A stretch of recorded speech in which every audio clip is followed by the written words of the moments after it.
নীতিমালাগুলো আপনাদেরকে একটু পড়ে শোনাবো। আপনি একটু আমার স্ক্রিনটা একটু লক্ষ্য করবেন প্লিজ। জি, আমি সরি, আমি একটু ১ম এই যাচ্ছি।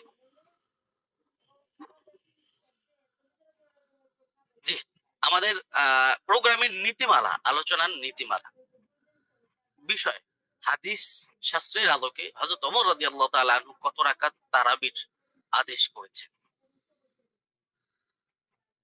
অনুষ্ঠানটি সম্প্রচার হচ্ছে ব্রাদার রাহুল হোসেন এবং আলী হাসান ওসামার ফেসবুক পেজ থেকে। এক অতিথি অপরজনকে বাধা প্রদান করতে পারবে না। ৪ নম্বর, বাধা প্রদান করলে ১ মিনিট সময় কেটে নেওয়া হবে। যিনি বাধা প্রদান করবে তার ১ মিনিট সময় কেটে দেওয়া হবে। ৫ নাম্বার, যিনি আলোচনা করছেন যাকে বাধা দেওয়া হচ্ছে তার ১ মিনিট সময় তাকে বাড়িয়ে দেওয়া হবে। ৬ নম্বর, বিষয়ের বাহিরে অপ্রাসঙ্গিক কথা বললে আমি সঞ্চালক হিসেবে ইমরান মাহমুদ আছি। অবশ্যই আমি অতিথিদেরকে থামানোর অধিকার রাখি বা থামানোর অধিকার থাকবে। ৭ নম্বর, আলোচনার ৪ টি পর্যায়ের মানে আলোচনাটা ৪ টা পর্যায়ে হবে এবং সেই পর্যায়গুলো আমি আপনাদেরকে বলব। ১ম পর্ব, কেস প্রেজেন্ট, নিজেদের দাবির পক্ষে প্রমাণ উপস্থাপন। এখানে একটি বিষয় আমি বলব যে কেস প্রেজেন্টে অবশ্যই সবাই সবার দাবি প্রেজেন্ট করবে। অপরের দাবির উপরে খণ্ডন করবে না, শুধু নিজের দাবি নিয়েই আলোচনা করবে। ৫ নম্বর, ১ম কেস প্রেজেন্ট, যিনি একেবারে ১ম এই প্রেজেন্ট করবেন ব্রাদার রাহুল হোসেন। তিনি ১ম এই ১৫ মিনিট আলোচনা করবেন। দ্বিতীয়তে মুফতি আলী হাসান ওসামা, তিনি ১৫ মিনিট আলোচনা করবেন। ১০ নম্বর, খণ্ডন পর্ব, ব্রাদার রাহুল হোসেন ১ম ১৫ মিনিট আলোচনা করবেন। আলী হাসান ওসামা দ্বিতীয়তে ১৫ মিনিট আলোচনা করবেন। ১১ নম্বর, খণ্ডন পর্ব, ব্রাদার রাহুল হোসেন ১৫ মিনিট আলোচনা করবেন। আলী হাসান ওসামা ১৫ মিনিট আলোচনা করবেন। এখানে আমি একটি বিষয় আপনাদেরকে জানিয়ে রাখার জন্য বলে রাখি যে ৩টি যে পর্ব আমরা করেছি, এই পর্বে ৩টা পর্বই ১৫ মিনিট করে আলোচনার সময় থাকছে। অনেক সময় দেখা যায় যে অতিথিরা আলোচনা করার ক্ষেত্রে তাদের দেখা যায় ১৫ মিনিটে তাদের দাবিগুলো উপস্থাপন শেষ হয় না। সেই কারণে আমি উপস্থাপক পরিচালনার কমিটির পক্ষ থেকে অতিথিদেরকে ২ মিনিট করে সময় দেওয়া হবে, যেহেতু এটা কোনো ডিবেট না, আলোচনার প্রোগ্রাম। সেক্ষেত্রে তারা চাইলে এই ২ মিনিট সময় ব্যবহার করতে পারবে, নচেত তারা ১৫ মিনিটই তাদের আলোচনা শেষ করবে। এবং একেবারে শেষ যে পর্বটা, উপসংহার পর্ব, ব্রাদার রাহুল হোসেন তিনি তিনার আলোচনা যেগুলো করেছেন সেগুলোর রিভিউ ৫ মিনিট আলোচনা করবেন এবং আলী হাসান ওসামা তিনিও ৫ মিনিট আলোচনা করবেন। বিশেষ দ্রষ্টব্য এই পর্বে তিনি তিনার আলোচনা যে আলী হাসান ওসামা সাহেবের ডিভাইসটা প্লিজ। এই পর্বে উভয় পক্ষের বক্তা নতুন কোন তথ্য ব্যবহার করতে পারবে না, যেহেতু এটা লাস্ট পর্ব। এখানে কেউ কাউকে খণ্ডন করার সুযোগ থাকছে না। সেই ক্ষেত্রে কেউ কারো নতুন তথ্য এড করতে পারবে না। আচ্ছা, ১৩ নম্বর, সভাপতি সাহেব মেবি সঞ্চালক সাহেব আমি আলোচ্য বিষয়ের উপর মন্তব্য ছাড়াই অনুষ্ঠানটি শেষ করে দিবেন। এটা আমাদের প্রোগ্রামের নীতিমালা ছিল, নীতিমালা। এবং আমাদের প্রোগ্রামের আরেকটি বিষয় হচ্ছে গুরুত্বপূর্ণ, যে আমরা যখন আলোচনা করব, প্রতিপক্ষ যেই থাকুক আমরা তাকে সম্মানসূচক শব্দ ব্যবহার করে আলোচনা করব। কোন রকমের অসম্মানসূচক শব্দ আমরা ব্যবহার করব না। শুধু প্রতিপক্ষ বক্তার ক্ষেত্রে নয়, প্রতিপক্ষের মুরব্বী ওলামায়ে কেরাম বা তার তিনি যাদেরকে অনুসরণ করেন তাদের যে কেউ হোক, কাউকে কটাক্ষ করে কোন রকমের কথা বলা যাবে না। সুন্দর শব্দ দিয়ে তাদেরকে বলতে হবে। যদি কেউ অসুন্দর শব্দ ব্যবহার করে, যদি কেউ অবাঞ্ছনীয় শব্দ ব্যবহার করে, অবশ্যই সঞ্চালক হিসাবে আমি তাকে এই শব্দটা এক্সপান্স করাবো, উইথড্র করাবো। যাই হোক, আমি আমার আলোচনার শর্তগুলো, নীতিমালাগুলো আপনাদেরকে পড়ে শোনালাম। আমি আমার আলোচনার প্রোগ্রাম এখন স্টার্ট করছি এবং স্টার্টের শুরুতেই কেস প্রেজেন্ট, যিনি ৮ রাকাতের পক্ষে স্টেট নিয়েছেন, ব্রাদার রাহুল হোসেন, আমি আপনার কাছে যাব এবং আমি আপনাকে দিয়ে শুরু করব এবং আপনি আপনার আলোচনার জন্য সময় পাচ্ছেন ১৫ মিনিট। আপনি বললে আমি টাইমটা শুরু করে দিব। আচ্ছা, আমি স্লাইড শো করব। আমি একটা স্লাইড দেব আপনাকে, ওটাকে অ্যাপ্রুভ করতে হবে।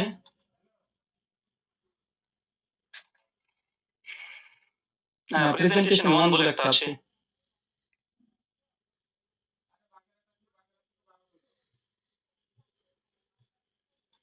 হ্যাঁ, স্লাইডটা কি ঠিক আছে আপনার? হ্যাঁ, এটাই। ওকে, ঠিক আছে। আপনি বললে আমি টাইমটা আপনাকে শুরু করব। হ্যাঁ, এখন ৭ মিনিট ৪০-৪২ সেকেন্ড চলছে। আপনি চাইলে ৮০ আচ্ছা। মিনিট থেকে আপনি শুরু করতে পারেন। জি, জি। আসসালামু আলাইকুম ওয়া রাহমাতুল্লাহি ওয়া বারাকাতুহু। আলহামদুলিল্লাহি রাব্বিল আলামিন ওয়াস সালাতু ওয়াস সালামু আলা রাসূলিহিল আমিন ওয়া আলা আলিহি ওয়া সাহবিহি আজমাইন আম্মা বাদ। সম্মানিত দর্শক মণ্ডলী এবং আজকের এই সঞ্চালক সাহেব এবং আমার প্রতিপক্ষ হিসেবে যিনি আজকে এসেছেন ওস্তাদ আলী হোসেন ওসামা এবং যারা ভিউয়ার্স এখন এই মুহূর্তে দেখছেন তাদেরকে প্রথমেই প্রাথমিক পর্যায়ে সকলকে ঈদের শুভেচ্ছা জানাই। আজকে আপনারা দেখেছেন যে বিষয় আজকে আমাদের গুরুত্বপূর্ণ বিতর্কিত বিষয়ের আলোচ্য বিষয় ওমর রাদিয়াল্লাহু তাআলা আনহু তিনি কত রাকাত তারাবি আদেশ করেছেন ৮ নাকি ২০ এই আলোচনাটি হবে সম্পূর্ণ হাদিস শাস্ত্রের আলোকে। এই আলোচনাটি কেন? এই আলোচনা করার মূল কারণ বা মৌলিক কারণ হচ্ছে এটাই যে আহলে হাদিসদের উপরে একটা অভিযোগ আছে, প্রায় অভিযোগ করে থাকে যে আহলে হাদিসরা ওমর ইবনুল খাত্তাব রাদিয়াল্লাহু তাআলাকে মানে না, খোলাফা রাশিদিনকে মানে না। কারণ হিসেবে তারা পেশ করে যে ওমর বিন খাত্তাব তিনি ২০ রাকাত তারাবির আদেশ করেছেন, অথচ আহলে হাদিসরা ৮ রাকাত পড়ে মসজিদ থেকে পালিয়ে যায়। অনেকে এর জন্য এক ধাপ এগিয়ে আমাদেরকে বলে আমরা নাকি নামাজ চোর, আবার অনেকে এক ধাপ এগিয়ে তারা বলতে চায় এইভাবে ৮ রাকাত কোনো নামাজই নেই, ১২৮৪ হিজরির পূর্বে ৮ রাকাত বলে কোনো আন্দোলন ছিল না। অনেক রকমের অভিযোগের স্তূপ আমাদের আহলুল হাদিসদের উপরে আছে। তাই আজকে এই আলোচনাটি খুব গুরুত্বপূর্ণ বিষয় এবং আপনারা সকলে মনটা খোলা রেখে উদার রেখে আলোচনাটা শোনার চেষ্টা করবেন। আমরা কেউ একগুয়ামি কেউ আমরা করব না। তো চলুন আমাদের আলোচনার সূচনাতেই কয়েকটি বিষয় লক্ষ্য করতে হবে। প্রথম কথা যে খোলাফা রাশিদিন রাদিয়াল্লাহু তাআলা আনহু তাদের যে মানার কথা স্বয়ং আল্লাহর নবী আলাইহিস সালাম তিনি বলে গেছেন। সুনান তিরমিজি হাদিস নম্বর 2676 এ আল্লাহ বলছেন আমি দুনিয়া থেকে চলে যাওয়ার পরে তোমাদের মধ্যে অনেক ইখতিলাফুন কাসীরা, অনেক বড় বড় মতভেদ হবে। ফাআলাইকুম বিসুন্নতি ওয়া সুন্নাতি খুলাফায়ে রাশিদিন। আর সেই সময় তোমরা আমার সুন্নাতকে আঁকড়ে ধরবে আর দুই সুন্নাতি খুলাফায়ে রাশিদিন আর খলিফা যারা আছে তাদের সুন্নাতকে মেনে চলতে হবে। আমরা সকলে জানি ফারুক আজম ওমর ইবনুল খাত্তাব ইসলামের দ্বিতীয় খলিফা। আর এটা নিয়েই আমাদের দুই পক্ষেরই দাবি যে আসলে ওমর বিন খাত্তাব কত রাকাত তারাবি আদেশ করেছিলেন। চলুন এখানে ৩ নম্বর বিষয় আমরা অনেকে অবগত আছি যে আল্লাহ রাসূল আলাইহিস সালাম তিনি মাত্র ৩ দিন তারাবি জামাত করেছিলেন, তারপর স্থগিত থেকে যায়। পরবর্তী সময়ে ওমর বিন খাত্তাব রাদিয়াল্লাহু তাআলা আনহু জামাতে তিনি একদিন মসজিদ ভিজিট করে এসে দেখছেন যে মসজিদের মধ্যে মানুষ বিক্ষিপ্তভাবে নামাজে দাঁড়িয়ে আছে, নামাজ পড়ছে। এই কারণে ওমর বিন খাত্তাব রাদিয়াল্লাহু তাআলা আনহু উবাই বিন কাব, আপনারা স্ক্রিনে দেখছেন সহিহ বুখারী হাদিস নম্বর 2010, এখানে উবাই বিন কাব রাদিয়াল্লাহু তাআলা আনহুকে তিনি তার নেতৃত্বে তিনি একটা তারাবি জামাত করে দিলেন। কিন্তু সহিহুল বুখারীর মধ্যে কত রাকাত এটা নেই, বরং জামাতের কথাটা এসেছে। এখন কত রাকাত এটা সহিহ বুখারীতে নেই, তার মানে কি হাদিস জগতে নেই? অবশ্যই আছে। চলুন কোথায় আছে আমরা একবার ঘুরে আসি। ৮ রাকাতের পক্ষে হাদিস, আমাদের প্রথম হাদিস এটা হচ্ছে মুয়াত্তা মালিক, আপনারা দেখতে পাচ্ছেন 251 নম্বর হাদিস এবং বিভিন্ন প্রকাশনের ভিন্নতার কারণে হাদিস নাম্বার চেঞ্জ হয়ে যাবে। এখানে হাদিসটা পড়ার পূর্বে একটা কথা বলতে চাই, আজকে যে দলিল আমি পেশ করব ইনশাআল্লাহ সেই দলিলের মধ্যে কোনো দুর্বলতা ইনশাআল্লাহ থাকবে না। জি, আমি ব্যক্তি রাহুলের ক্ষেত্রে অনেক দুর্বলতা থাকতে পারে, আরবি ইবারত অনেক ভুল হতে পারে, কিন্তু ইনশাআল্লাহ যে দলিল দেব একদম পূর্ণিমার রাতের সূর্যের মতো চমৎকার, একদম চকচকে সূর্যের মতো চকচকে করবে। কোনো এখানে একটা কালিমা লেপন করার মতো ইনশাআল্লাহ আজকে এই দলিলের উপর আক্রমণ কেউ করতে পারবে না। আর করলে আমরা আহলে হাদিসের পক্ষ থেকে আমি মজুদ আছি খণ্ডন করার জন্য ইনশাআল্লাহ। চলুন হাদিসের সনদ এবং মতন আমরা একবার দেখে আসি এবং আপনারা দেখছেন। এখানে বলছেন দেখেন আন হাদাসানা মালিক আন মুহাম্মদ বিন ইউসুফ আন সাইদ বিন ইয়াজিদ আনহু ক্বাল। এখানে সনদের প্রথম অংশ আমরা দেখে নিয়েছি। এরপর বলছে আমরা ওমর ইবনুল খাত্তাব উবাই বিন কাআব ও তামিম আদ-দারি, তারপরে বলছে ইয়াকুমু লিন-নাসি বিইহদা আশারাতা রাকা। এখানে ওমর বিন খাত্তাব রাদিয়াল্লাহু তাআলা আনহু তিনি বলছেন, তিনি আদেশ করেছেন আমরা ওমর বিন খাত্তাব তিনি আমর করছেন, আদেশ করছেন কাকে? উবাই বিন কাব আর তামিম আদ-দারিকে। কি আদেশ করেছেন? যেন মানুষদেরকে নিয়ে তিনি 11 রাকাত তারাবির সালাত আদায় করে।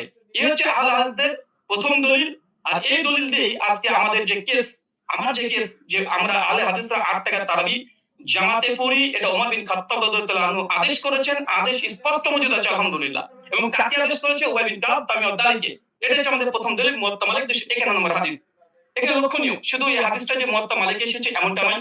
এই হাদিসের তাখরিজ দেখেন সুনান কুবরা লি-নাসাই হাদিস নাম্বার 4677 এ এই সনদ মালিক থেকে আসছে। 3 নম্বর আরেকটা আছে শাহু মানিল আল-আসালি তহাবি। ইমাম তহাবি হানাফি মাযহাবের বিশেষ করে তিনি বড় ফকি এবং মুহাদ্দিস। হাদিস নাম্বার 1741 এ তিনিও সনদ সহকারে ইমাম মালিক থেকে এর থেকে পেশ করেছে।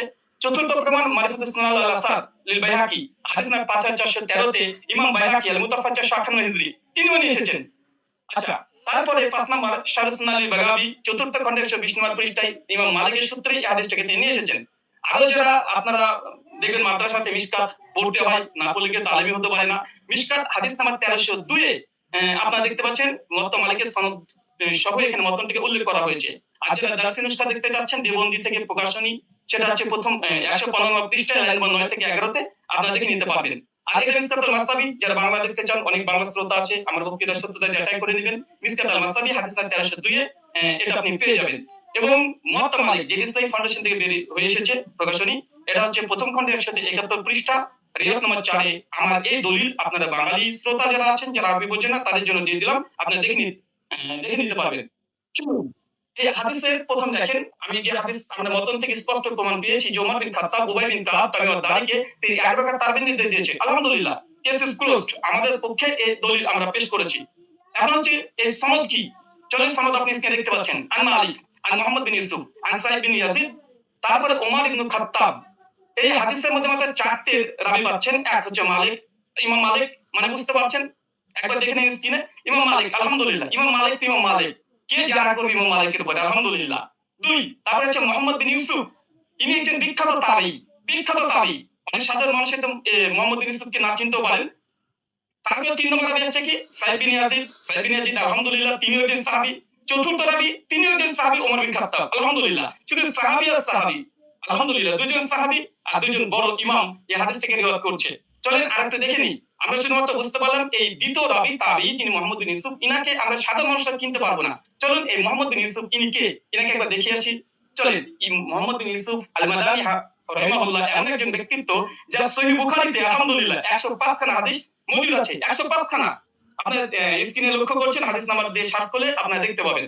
চলেন এরপর সনদ আবার দেখছেন। আন মালিক আন মুহাম্মদ বিন ইউসুফ আন সাইদ বিন ইয়াজিদ আন, তারপর ওমর ইবনে খাত্তাব। এই যে সনদটা ভালোভাবে দেখেন, আন মালিক আন মুহাম্মদ বিন ইউসুফ আন সাইদ বিন ইয়াজিদ। আবার দেখেন আন মুহাম্মদ বিন ইউসুফ আন সাইদ বিন ইয়াজিদ। শুধুমাত্র মুহাম্মদ বিন ইউসুফ যে সহিহ বুখারীর রাবী এমনটা নয়, বরং সহিহ বুখারীর মধ্যে আলহামদুলিল্লাহ কমপক্ষে 4টি হাদিস সেম এই চেইনটা এসেছে। দেখেন সহিহ বুখারী হাদিস নাম্বার 858, হাদিস নাম্বার 2824, হাদিস নাম্বার 4062, কমপক্ষে 4টি হাদিস আছে আন মুহাম্মদ বিন ইউসুফ আন সাইদ বিন ইয়াজিদ, একদম পাশাপাশি আছে। শুধু মুহাম্মদ বিন ইউসুফ যে শুধুমাত্র তিনি যে বুখারীর রাবী এমনটা নয়, বরং সেম চেন যেটা মুওয়াত্তা মালিকের 8 টাকাতে পক্ষে দলিল পেশ করেছি, একই চেন আলহামদুলিল্লাহ সহিহ বুখারীর মধ্যে মজুদ আছে কমপক্ষে 3টে। আরো সহিহ মুসলিম আপনারা চেক করলে পেয়ে যাবেন। আচ্ছা, এই হাদিসের সনদ পর্যালোচনা সংক্ষিপ্তভাবে করে দিই, যা আমরা দেখলাম এতক্ষণে। প্রথম পয়েন্ট দেখেন, সাহাবী থেকে সাহাবী। কেন? ওমর বিন খাত্তাব, সাইদ বিন ইয়াজিদ। সাইদ বিন ইয়াজিদ ওমর বিন খাত্তাবের আদেশ বর্ণনা করছে, দুজনই সাহাবী, আলহামদুলিল্লাহ। এটা মুহাদ্দিসদের ভাষাতে এই সনদকে বলা হয় সিলসিলাতুল জাহাব, মানে ইমাম মালিক তিনি হচ্ছে মুসান্নিফ গ্রন্থের, আর সাহাবী পর্যন্ত যেতে মাত্র একজন রাবী লেগেছে, মাত্র একজন। আর সে হচ্ছে মুহাম্মদ বিন ইউসুফ, যিনি সহিহ বুখারীর 105 খানা হাদিস বর্ণনা করেছেন। সহিহ মুসলিম আলহামদুলিল্লাহ আছে। তৃতীয়, এই সনদের যতজন রাবী আছে সবগুলো মাদানী, আলহামদুলিল্লাহ। ইমাম মালিক মদিনার ইমাম, আলহামদুলিল্লাহ। মুহাম্মদ বিন ইউসুফ একজন বিখ্যাত তাবী, ইনিও মাদানী, আলহামদুলিল্লাহ। তাহলে দেখছেন এখানে 3টে যে সাহাবী থেকে সাহাবী হাদিস বর্ণনা করছে, মাত্র একটা রাবী দিয়ে একদম সাহাবী ওমর বিন খাত্তাব পর্যন্ত পৌঁছে যাচ্ছে, আলহামদুলিল্লাহ। এটা যে সিলসিলাতুল জাহাব তথা গোল্ডেন চেন। এরপরে চলেন, আচ্ছা আমার স্লাইডে এক সেকেন্ড,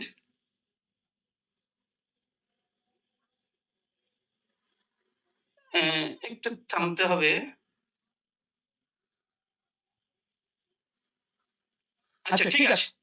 আচ্ছা, আমি এই কেসটা প্রেজেন্ট করলাম। এখন আলী হোসেন ওসামা হাফিজাহুল্লাহর কাছে আমার কিছু প্রশ্ন এই মুওয়াত্তা মালিকের হাদিস নিয়ে। প্রথম প্রশ্ন, আলী হোসেন ওসমানের কাছে 8খানা প্রশ্ন করব। প্রথম, ওমর ইবনুল খাত্তাব রাদিয়াল্লাহু তাআলা আনহু 20 রাকাত তারাবির নির্দেশ দিয়েছেন মর্মে এমন একটি সহিহ হাদিস উপস্থাপন করুন যে সনদ হাদিস শাস্ত্রের আলোকে সহিহ হবে এবং মুত্তাসিল হবে। সনদে কোনো দুর্বল রাবী যেন না থাকে, আর সনদ যেন মাঝখান থেকে বিচ্ছিন্ন না হয়ে যায়, মানে কোনো ইনকিতা না থাকে। প্রশ্ন নম্বর 2, মুওয়াত্তা মালিকের যে সনদ আমরা দেখিয়েছি, যেটা সিলসিলাতুল জাহাব মুহাদ্দিসদের পরিভাষা অনুযায়ী ওমর ইবনুল খাত্তাব রাদিয়াল্লাহু তাআলা 20 রাকাত তারাবির নির্দেশ দিয়েছে। কয়েকটি মিনিটে 20 রাকাত নির্দেশ দিয়েছে মর্মে এমন একটি বর্ণনা পেশ করুন যার সনদ সিলসিলাতুল জাহাব এই মানে উত্তীর্ণ হয়েছে। প্রশ্ন নম্বর 3, মুওয়াত্তা মালিকের বর্ণনায় সমস্ত রাবী হচ্ছে মাদানী এবং একজন রাবীর উপরে আলহামদুলিল্লাহ যারা নেই, কোনো অভিযোগ নেই। ওমর ইবনুল খাত্তাব রাদিয়াল্লাহু আনহু কুলি রাকাতের নির্দেশ দিয়েছেন মর্মে এমন একটি বর্ণনা পেশ করুন যার সনদে সমস্ত রাবী মাদানী এবং কোন রাবী আপনি কিন্তু 20 রাকাতের বিষয়ে কোশ্চেন করছেন। পরবর্তীতে কিন্তু এটা এখন কি আপনি কোশ্চেন গুলো করবেন নাকি পরবর্তীতে করবেন? আমি 8 রাকাত হ্যাঁ, প্রশ্ন কেস পেজে তো প্রশ্ন করা যায়। আমি তো তার হাদিস বা দলিলের কোনো পর্যালোচনা করছি না। জি, অবশ্যই। জি। মুহাত্তা মালিকের যে বর্ণনা পেশ করেছি এটা সমস্ত কোন রাবীর প্রতি সামান্য পরিমাণে জানা নেই। আমি এখানে প্রশ্ন ওমর ইবনুল খাত্তাব রাদিয়াল্লাহু তাআলা থেকে এমন একটি 20 রাকাতের তারাবির দলিল আপনি পেশ করবেন যেখানে সমস্ত রাবী যতজন থাকবে তারপরে কোনো দুর্বলতা থাকবে না এমন একটা রিওয়ায়াত পেশ করবেন। প্রশ্ন নম্বর 4 মুয়াত্তা মালিকের 8 রাকাতের বর্ণনা সনদ বুখারী মুসলিমের শর্তে সহিহ। প্রত্যেক রাবী বুখারী মুসলিমে যেটা একটু আগে আপনাদেরকে আমি দেখিয়েছি। রাবীকে বাতিল করেছে। ইবনে আব্দুল বার রাহিমাহুল্লাহ ওয়াহম নয় ইসতিরাব। আচ্ছা প্রশ্ন নম্বর 6 দেওবন্দি মাদ্রাসা প্রতিষ্ঠা হওয়ার আগে কিংবা 1284 হিজরির আগে এই হাদিসকে মুস্তারিদ বলেছেন এমন একজন মুহাদ্দিসের অভিমত পেশ করুন। প্রশ্ন নম্বর 7 সহিহ সনদে প্রমাণিত আছে উবাই বিন কাব রাদিয়াল্লাহু আনহু তিনি এবং তামিম দারি তিনি 8 টাকা তারাবি করেছেন। আমার এবং তামিম দারি কি ওমর ইবনুল খাত্তাব রাদিয়াল্লাহু আনহু নির্দেশ অমান্য করেছেন? প্রশ্ন নম্বর 8 আলোকে ইসতিরাবের সংজ্ঞা এবং শর্ত পেশ করবেন এবং সেই শর্ত অনুযায়ী এই হাদিসকে মুস্তারিদ প্রমাণ করার চেষ্টা করবেন। কারণ আমরা ইতিপূর্বে আপনাদের অনেককে দেখেছি যে বারবার আমাদের দলিলকে ইসতিরাব বলে বাতিল করে দেওয়ার চেষ্টা করা হয়। চলেন আমরা হাদিসের আবার প্রথম অংশে আপনাদেরকে আমরা নিয়ে যাব যেখান থেকে আপনারা বুঝতে পারবেন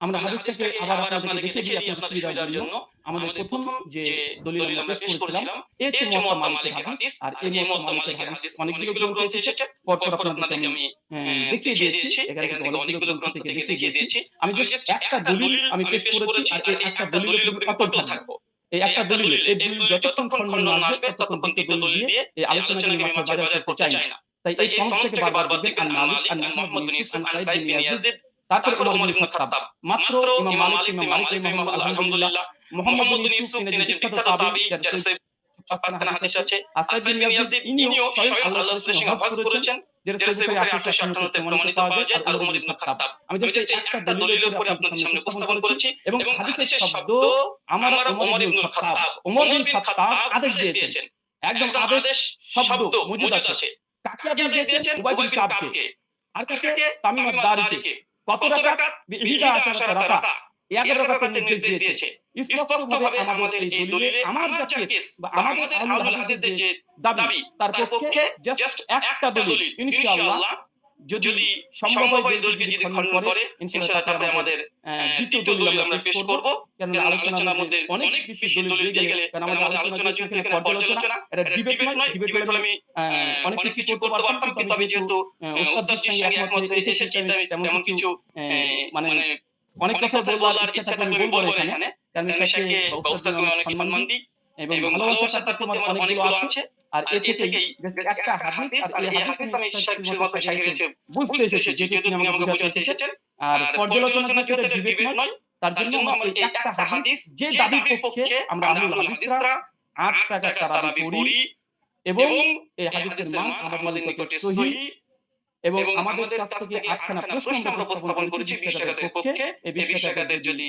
এই প্রশ্নের জবাব যদি দেয় আলহামদুলিল্লাহ আমি লিখিতভাবে শুধু এই ঘোষণা দিয়ে আমি ঘোষণা করে দেব যে জাস্ট আমি যে কথা বলেছি ওই কথা থেকে ফিরে আসছি 8 টাকা তারাবি ওমর বিন খাত্তাব আদেশ দিয়ে মূলত 20 টাকা দিয়েছে আমি প্রত্যাবর্তন করব আমি স্ট্রিমে ঘোষণা করলাম এখন 3টে পর্ব আছে এবং আমি এরপরে অটল থাকব জি শুকরিয়া জাযাকাল্লাহু খাইরান বারাকাল্লাহু ফিকুম ওয়া মা আলাইনা ইল্লাল বালাগ জি ব্রাদার রাহুল হোসেন আপনি শেষ করেছেন প্লিজ আপনি শেষ করেছেন এবং আপনি 1 মিনিট আগে শেষ করেছেন চাইলে আপনি 2 মিনিট ব্যবহার করতে পারতেন যাই হোক আমি চলে যাব যিনি 20 রাকাতের পক্ষে দলিল পেশ করবেন আমাদের পরিচিত ব্যক্তি শেখ মুফতি আলী হাসান ওসামা আমি আপনার কাছে যাব এবং আপনি বললে আমি টাইমটা শুরু করে দিব আপনার টাইমটা আপনি বলবেন যে এখন 22 মিনিট 45 সেকেন্ড চলছে আপনি মিউট আছেন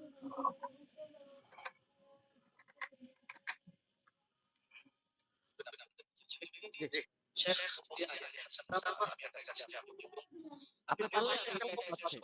আপনার পাশে আপনার শোনা যায় পাশে একটা ফোন চলছে। ফোনটা একটু অফ বা অন্য কোনো ডিভাইস চলছে।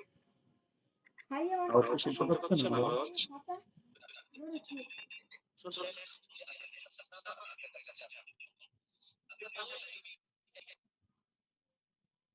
আপনি কি শুনতে পাচ্ছেন আমাদের? এখন আপনাকে শোনা যাচ্ছে? আপনাকে এখন শোনা যাচ্ছে? জি, ধন্যবাদ। শুরু করতে পারেন। জি, শুরু করতে পারেন। 23 মিনিট 40 সেকেন্ড থেকে আপনি স্টার্ট। জি। হামদান মুসাল্লিয়ান মুসাল্লিমা আম্মা বা'দ। আমরা মূল আলোচনায় চলে আসি কোনো ধরনের ভূমিকা ছাড়া। যেহেতু এটা টেক্সট প্রেজেন্ট পর্ব, এখানে আমরা আমাদের দাবি উত্থাপন করবো আর ব্রাদার রাহুলের দাবি নিয়ে আমরা পরবর্তী খণ্ডন পর্বের মধ্যে বিস্তারিত আলোচনা করবো ইনশাআল্লাহ। ওমর রাদিয়াল্লাহু তাআলা আনহু কত রাকাত তারাবির আদেশ করেছিলেন এ নিয়ে আমরা শুরুতে দাবি করে এসেছি যে তিনি আছেন। এর পক্ষে আমরা আমাদের প্রমাণ উপস্থাপন করছি। মুসান্নাফ ইবনে আবি শাইবা গ্রন্থ হাদিস নম্বর 7682।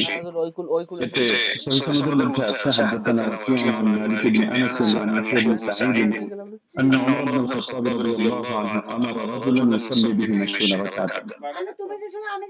ওমর রাদিয়াল্লাহু তাআলা আনহু এক ব্যক্তিকে আদেশ করলেন তিনি তাদেরকে নিয়ে 20 রাকাত তারাবির নামাজ আদায় করবেন।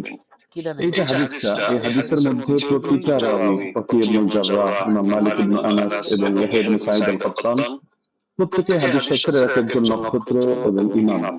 তো সুতরাং এই হাদিসের রাবীদেরকে নিয়ে ওখানে কোনো বিতর্কের কোনো সুযোগ নেই, প্রত্যেকে নির্ভরযোগ্যতার মানে শতভাগ উত্তীর্ণ।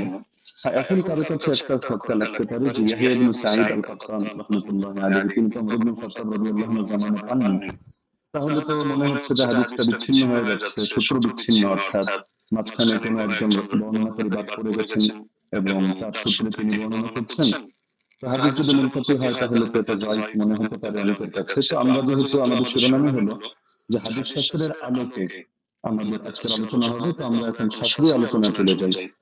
আমরা শাস্ত্রীয় আলোচনার অনেকগুলো পয়েন্ট দিয়ে দেখাবো যে এই হাদিসের মধ্যে কোনো ধরনের দুর্বলতা নেই এবং হাদিসটা সর্বোচ্চ পর্যায়ে গ্রহণযোগ্য সহিহ। এক নম্বর মূলনীতিতে আসি। হাদিস শাস্ত্রের স্বীকৃত একটা মূলনীতি হলো, এটা ইমাম যায়নুদ্দিন ইরাকি রাহমাতুল্লাহি আলাইহি বছর করে আলোচনা করেছেন, তার সূত্রে ইমাম সুয়ুতী সহ হাদিস শাস্ত্রের অনেক ইমামরা এই পয়েন্টটা টেনেছেন। وإن روى التابعي عن الصحابي قصة أدرك وقوعها فمتصل، وكذا إن لم يدرك وقوعها ولكن أسندها له وإلا فمنقطعة।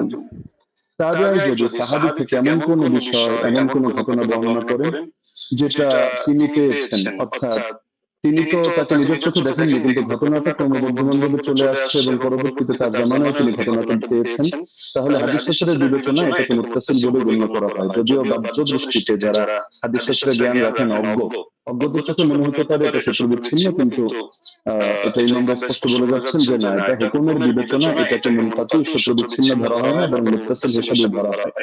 আর যদি তারা এভাবে না করেন, সেই ক্ষেত্রে এমন কোন ঘটনা বর্ণনা করলেন যেটা পরবর্তীতে আর এটা জারি থাকেনি, তারা এটা পায়নি, তাহলে সেই ক্ষেত্রে এটাকে মুনকাতি হিসেবে গণ্য করা হয়।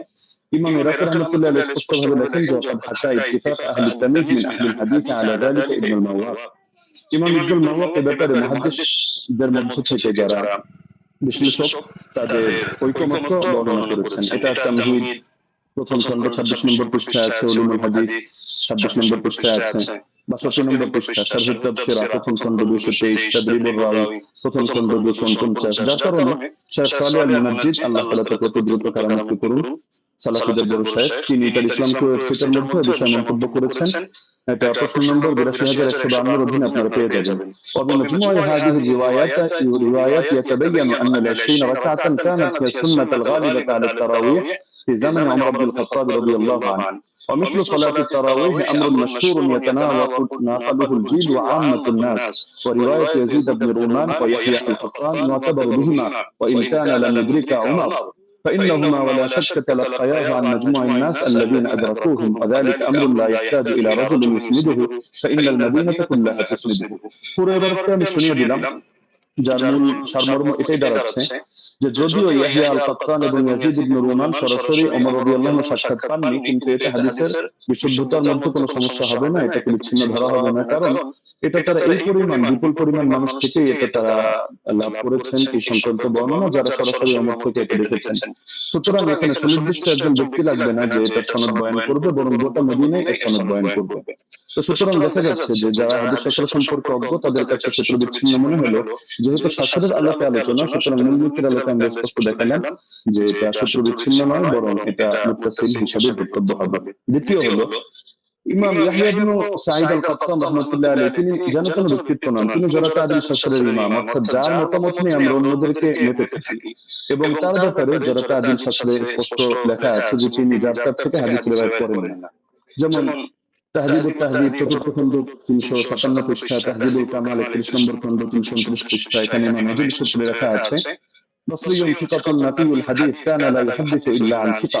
ইমাম ইয়াহইয়া ইবনে সাঈদ আল কাত্তান তিনি শুধু সিকারাওয়ীদের থেকে হাদিস বয়ান করেন, যার কাছ থেকে বয়ান করেন না। একইভাবে আফসিকাত কিতাব ৭ম খণ্ড ৬১১ পৃষ্ঠা, তাহযীবুত তাহযীব ৪র্থ খণ্ড ৩৫৭ পৃষ্ঠা, ইকমালুত তাহযীবুল কামাল ১২ নম্বর খণ্ড ৩১৩ পৃষ্ঠা, তাহযীবুল কামাল ৩১ নম্বর খণ্ড ৩২৯ পৃষ্ঠা, এগুলোতে স্পষ্ট লেখা আছে যে ওয়া আমানা ফিল বাহসি আনিন নাকলি ওয়া তারাকা দুআফা। ইমাম ইয়াহইয়া ইবনে সাঈদ আল কাত্তান তিনি হাদিস শাস্ত্র বয়ান করার ক্ষেত্রে তিনি গভীরভাবে কাজটা করেন, তিনি যায়েফ রাওয়ীদেরকে পরিহার করেন। একইভাবে ইমাম আহমদ বিন হাম্বলের একাধিক মত আমরা বর্ণনা করতে পারবো ক্ষেত্রে, যেমন আল জারহ ওয়া তা'দীল ইবনে আবি হাতিম ১ম খণ্ড ২৩২ পৃষ্ঠা, সেখানে ইমাম আহমদ বিন হাম্বল সূত্রে আছে, তিনি বলেছেন মা রাআইনা মিসলা ইয়াহইয়া ইবনে সাঈদ ফি হাযা শা'n, ইয়ানি ফি মারিফাতিল হাদিস ওয়া রুওয়াতিহি ওয়া কানা সাহিব হাযা শা'n। আমরা ইয়াহইয়া ইবনে সাঈদের মতো ব্যক্তি এই শাস্ত্রে দেখিনি, অর্থাৎ হাদিস জানা এবং হাদিসের বর্ণনাকারীদের ব্যাপারে জানা, তিনি এই ব্যাপারে বিশেষ পাণ্ডিত্যের অধিকারী ছিলেন। এরকম আরো বহুত মতামত দেখানো সম্ভব, যেমন তিনি অন্যত্র এটাও আছে, তিনি বলেন আল জারহ ওয়া তা'দীল ইবনে আবি হাতিম ১-২৩২ পৃষ্ঠায় এই মন্তব্য আছে যে কানা ইয়াহইয়া আবসারাহুম বির-রিজাল ওয়া আনফাহুম হাদিসা। ইয়াহইয়া রিজাল সম্পর্কে সবচেয়ে বেশি সূক্ষ্মদর্শী এবং তিনি হাদিসগুলো খুব স্বচ্ছভাবে বর্ণনা করে থাকেন। তো সুতরাং তিনি যার কাছ থেকে হাদিস বর্ণনা করবেন না, এটা স্পষ্ট বিষয়, এবং এখানে তো যার কাছ থেকে করার প্রশ্নই আসছে না, কারণ এখানে যেহেতু গোটা মদিনাবাসী এই ব্যাপারে প্রত্যক্ষ সাক্ষী। ৩ নম্বরে যদি আমরা তর্কের খাতিরে এটাকে মুরসাল বলিও, তবু এই জাতীয় মুরসালরা সকলের মতে গ্রহণযোগ্য। যেমন হাফিজ ইবনুল কাইয়্যিম রাহিমাহুল্লাহর স্পষ্ট মন্তব্য আছে জাদুল মাআদ কিতাবে ১ম খণ্ড ৩৬৭ নম্বর পৃষ্ঠায়, ওয়াল মুরসাল ইযা ইত্তাসালা বিহি আমালুন ওয়া আযযাদাহু কিয়াসুন আও কাউলু সাহাবিয়্যিন আও কানা মুরসিলুহু মা'রুফান বিইখতিয়ারি আশ-শুয়ুখ ওয়া রাগবাতিহি আন রিওয়ায়াতি আন আদ-দুআফা ওয়াল মাতরুকিন ওয়া নাহওয়ি যালিক মিম্মা ইয়াকতাযী কুওয়াতাহু আমিলা বিহি। মুরসালের সঙ্গেও যদি আমরা এটা মুরসাল বলছি না, তবে তর্কের খাতিরে যদি এটাকে মুরসাল ধরিও, সেই ক্ষেত্রে মন্তব্যটা উল্লেখ করছে যে মুরসালের সঙ্গে যদি আমল যুক্ত হয়, অর্থাৎ উম্মত এভাবে আমল করে, অথবা তিনি আরো পয়েন্ট আনবেন যে যদি এখানে মুরসালটা যার থেকে এসেছে, অর্থাৎ মুরসিল যিনি, তিনি যদি এ ব্যাপারে পরিচিত হন যে তিনি শায়েখ খুব সুন্দরভাবে নির্বাচন করেন এবং বর্ণনা করার ক্ষেত্রে যায়েফ রাওয়ী মাতরুক রাওয়ীদেরকে তিনি পরিহার করে চলেন, তাহলে সেই ক্ষেত্রে মুরসালের আলোকে আমল করা হবে, এবং এটা ফুকাহায়ে কেরামের নিকট গ্রহণযোগ্য মূলনীতি। আল ইহকাম ফি উসুলিল আহকাম আমিদের কিতাবের মধ্যে স্পষ্ট আছে যে জাতীয় মুরসাল এটা ফাকাবিলাহু আবু হানিফা ওয়া মালিক ওয়া আহমদ ইবনে হাম্বল ফি আশহারি রিওয়ায়াতাইন আনহু।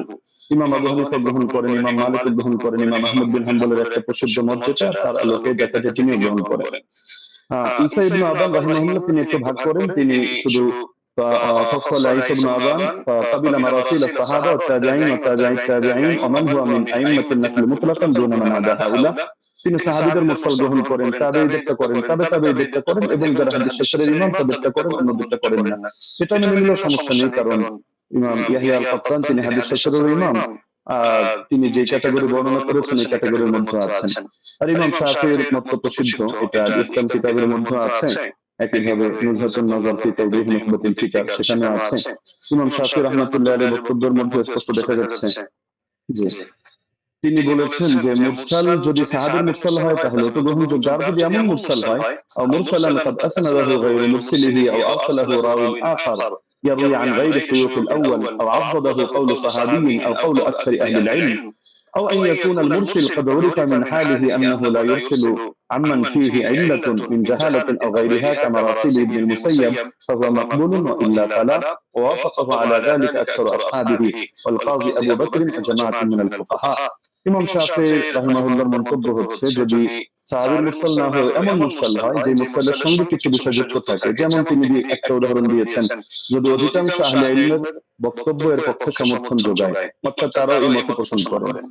অথবা মুরসিলের গুণ হলো তিনি যাত্রার থেকে ইরসাল করেন না, বরং তিনি এমন কারো থেকে ইরসাল করা থেকে নিজেকে বিরত রাখেন যার মধ্যে কোনো দোষ আছে, সে মাযহুবী হোক, সে অন্য কোনো দোষে দোষী হোক, যেমন ইমাম সাঈদ ইবনে মুসাইয়্যিব রাহমাতুল্লাহ আলাইহি, এগুলো তিনি গ্রহণ করে নেন। এটা আল-ইহকাম আমিদি কিতাবের মধ্যে আছে। একইভাবে ইমাম নাওয়াবী তার আল-মাজমু' শারহুল মুহাদ্দাবের 6 নম্বর খণ্ড 206 নম্বর পৃষ্ঠায় এটা বলেছেন, ইয়াহতাজু শাফিঈ বিল মুরসাল ইযা তাদাদা بأربعة أحد أربعة أمور، إما حديث المسند وإما مرسل من طريق آخر وإما قول صحابي وإما قول أكثر العلماء। তো সময় যেহেতু কম, আমরা সব রেফারেন্স টানছি না, আরো কয়েকটা কিতাবের হাওলা দিয়ে দিচ্ছি। উসুলুল বাগদাওয়ী 178 নম্বর পৃষ্ঠা, আল মানসুর লিজারকাশি, শারহুল উমদা ইবনে তাইমিয়া, তাহযীবুস সুনান আবি দাউদ ইত্যাদি কিতাবের মধ্যে এ ব্যাপারে আলোচনা আছে। এবার আসি, আমরা যদি সালাফি সাহেবদের মূলনীতিও মেনে নিই, যেমন শাইখ আলবানী রাহিমাহুল্লাহকে ক্ষেত্রে আমরা উদাহরণ হিসেবে রাখতে পারি। তো শাইখ আলবানী রাহিমাহুল্লাহ প্রসিদ্ধ কিতাব সিলসিলাতুল আহাদিস সহিহা, এটা তো সকলের নিকটে পরিচিত। এখান থেকে 1422 নম্বর বর্ণনাটা আমি খুলে দেখার অনুরোধ করব। সেখানে দেখতে পাবেন আপনারা খুললে যে তিনি যে হাদিসটা বর্ণনা করেছেন একটা মুরসাল হাদিস, কিন্তু তিনি এটার ব্যাপারে মন্তব্য করছেন যে হাযা ইসনাদুল হাসান, এটা একটা হাসান সনদ, তবে ইল্লা আন্নাহু মুনকাতিউন বাইনা সুলাইমান ওয়া ইবনে আমর, তবে এটা সূত্র বিচ্ছিন্ন, মুনকাতি, তার মাঝে রাবি সুলাইমান এবং রাবি ইবনে আমরের মাঝে এখানে ইনকিতা আছে, সূত্র বিচ্ছিন্নতা আছে, কোন একজন বাদ পড়ে গেছে। তবে এটার পক্ষে এই তিনি একটা মুরসাল রিওয়ায়াত করে এর পক্ষে একটা যায়িফ হাদিস এনেছেন, যায়িফ রিওয়ায়াত, সেটা এনে তিনি মন্তব্য করছেন যে লাকিনাল হাদিসা বিমাজমু'ত তারিকাইনি হাসানুন, এই দুটো যায়িফ মিলে এটা হাসান হয়ে গিয়েছে, অর্থাৎ একটা মুরসাল আর একটা যায়িফ। তো মুরসালের পক্ষে তিনি যায়িফ হাদিস পেয়েও এটাকে হাসান হিসেবে সাব্যস্ত করে ফেলেছেন এবং শেষে মন্তব্য করেছেন কামিসলুহু ইস্তাশহাদু বিহি, এই ধরনের বর্ণনা দ্বারা এটা দলিল প্রদান করা যায়, ফাল হাদিসু বিহি সহিহুন ইনশাআল্লাহু তাআলা, এর দ্বারা হাদিসটা সহিহ হিসেবে সাব্যস্ত হবে ইনশাআল্লাহু তাআলা। তো শাইখ আলবানী রাহিমাহুল্লাহ এক্ষেত্রে যে কাজটা করলেন, আমরা তো সেটার মজবুত কাজ করলেন, তিনি একেবারে একটা যায়িফ হাদিস এনে মুনকাতি একটা রিওয়ায়াতকে তিনি হাসান সনদ সাব্যস্ত করে হাদিসটাকে দলিলযোগ্য এবং সহিহ সাব্যস্ত করে ফেললেন। তো এই ব্যাপারে তো আর কোনো কিছু বলার অপেক্ষা রাখে না। তারপর চতুর্থ বিষয় হলো, সব ধারার ইমামগণই মেনে নিয়েছেন যে ওমর রাদিয়াল্লাহু আনহু বিশ্বাসের তারাবির আদেশ করেছেন। যেমন আমরা উদাহরণ হিসেবে ইমাম শাফিঈকে আনতে পারি 1 নম্বরে, কিতাবুল 1 নম্বর খণ্ড 167 পৃষ্ঠা, মুখতাসারুল মুজানি 34 নম্বর পৃষ্ঠা, তিনি স্পষ্ট বলেছেন, ওয়া আহাব্বু ইলাইয়া 20 লিআন্নাহু রুইয়া আন ওমর, আমার নিকট বেশি অধিক পছন্দনীয় কারণ এটা ওমর থেকে বর্ণিত হয়েছে। ইমাম তিরমিজি রাহমাতুল্লাহি আলাইহি সুনানে তিরমিজি হাদিস নম্বর 806 দ্বিতীয় খণ্ড 158 নম্বর পৃষ্ঠা এখানে আছে, ওয়া আকসারু আহলিল ইলমি আলা মা রুইয়া আন ওমর ওয়া আলী ওয়া গায়রিহিমা মিন আসহাবিন নবী সাল্লাল্লাহু আলাইহি ওয়াসাল্লাম 20 রাকাতান, অধিকাংশ আহলে ইলম এই মত পোষণ করেন যে তারাবি বিশ্বাস কেন, কারণ এটা ওমর থেকে, আলী থেকে এবং নবীর অন্যান্য সাহাবীদের থেকে রাদিয়াল্লাহু আনহুম বর্ণিত হয়েছে। শেখ বিন বাজ রাহমাতুল্লাহি আলাইহি সালাফিদের গ্রহণযোগ্য ব্যক্তিত্ব, আমরা মহব্বত করি, তিনি বলেন, মানছি না, সেটা পরবর্তী আলোচনার মধ্যে আমরা আনবো। হ্যাঁ, লাস্ট যে পয়েন্টটা আমি বলবো যে আমরা তো স্পষ্টভাবে দেখালাম যে এর সনদের মধ্যে দুর্বলতা নেই, মতনের মধ্যে দুর্বলতা নেই, আর ইমামরা তো স্পষ্টভাবে বলে দিয়েছেন, যেমন খাতিব বাগদাদী রাহমাতুল্লাহি আলাইহি এবং হাফিজ ইবনে কিশা, ইহতামুল হাদিস বিসিহহা, হাদিসের ব্যাপারে সহিহ হওয়ার হুকুম দেওয়া হবে ইযা তালাক্কাহু নাস বিল কবুল, যখন উম্মত সেটাকে কবুল করে নেবে এবং সেটা গ্রহণ করবে। ওয়া ইল্লাম ইয়াকুন লাহু ইসনাদুন সহিহ, এমনকি যদি তার সহিহ সনদ নাও থাকে তবুও হাদিসটা গ্রহণযোগ্য হবে। এমনকি হাফিজ ইবনে হাজার আসকালানী রাহমাতুল্লাহি আলাইহি আন-নুকাত আলা কিতাব মুকদ্দিমাত ইবনে সালাম মধ্যে স্পষ্ট এনেছেন, এটা আপনারা আন-নুকাত আলা কিতাব ইবনে সালাম মধ্যে প্রথম খণ্ড 494 495 পৃষ্ঠা পাবেন যে মিন জুমলাতি সিফাতুল কবুল আল্লাতী লাম ইয়াতাআররাদ লাহা শাইখুনা ইয়াকসুদু জাইনাদ্দিন আল-ইরাকি আন ইয়াত্তাফিকা আল-উলামা আলা আল-আমাল বিমাদলুল হাদিস ইন্নাহু ইকবালু হাত্তা ইয়াজিব আল-আমালু বিহি ওয়া qad সাররাহা বিযালিকা জামাআতুন মিন আইম্মাতিল উসুল। হাদিস গ্রহণযোগ্য হয় যে সমস্ত গুণের কারণে, এর অন্যতম একটা গুণ হলো যে আলেমরা এই হাদিসের বক্তব্যের আলোকে আমল করার ব্যাপারে একমত হয়ে যান। তো এরকম যদি হয় তাহলে সেই হাদিসটা অবশ্যই কবুল হয় এবং তার দ্বারা আমল করা আবশ্যক হয়ে যায়। এটা হাদিসের মূলনীতি সংক্রান্ত আলোচনা যারা করেছেন, যে ইমামরা তারা স্পষ্টভাবে এই ব্যাপারে বক্তব্য দিয়েছেন। তো এটা হাফিজ ইবনে হাজার আসসালামু রাহমাতুল্লাহির বক্তব্য।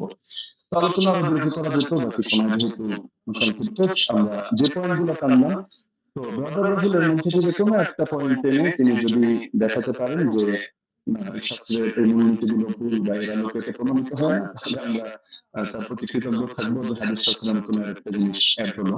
তো সুতরাং আমরা শাস্ত্রের আলোকে দেখিয়ে দিলাম যে না, ইমাম ওমর রাদিয়াল্লাহু তাআলা তিনি মুশতারিক করার আদেশ করেছেন। জাযাকুমুল্লাহু খাইরান। জি, আপনাকে অনেক অনেক ধন্যবাদ মুফতি আলী হাসান ওসামা। আপনি যথাসময়ে শেষ করেছেন। বাদবাকি আমি এখানেও বলে দিই যে 10 সেকেন্ড আমাদের লস হয়েছে। 10 সেকেন্ড ওসামা সাহেব বেশি পেয়েছেন। বাদবাকি আমাদের এটা নিয়ে কোনো সে নেই আশা করি। যাই হোক, আমরা এখন যাব খণ্ডন পর্বে। আলহামদুলিল্লাহ, সমস্ত বিষয় আল্লাহ সুবহানাহু ওয়া তাআলার জন্য আমাদের প্রথম পর্ব শেষ হয়েছে। তো মূল বিষয় হচ্ছে, এতক্ষণ আপনারা দেখলেন যে আমাদের ওস্তাদজি তিনি তার প্রেজেন্টেশনে 20 রাকাত তারাবির পক্ষে তিনি দলিল উপস্থাপন করেছেন। তবে আমি হতাশ হয়েছি।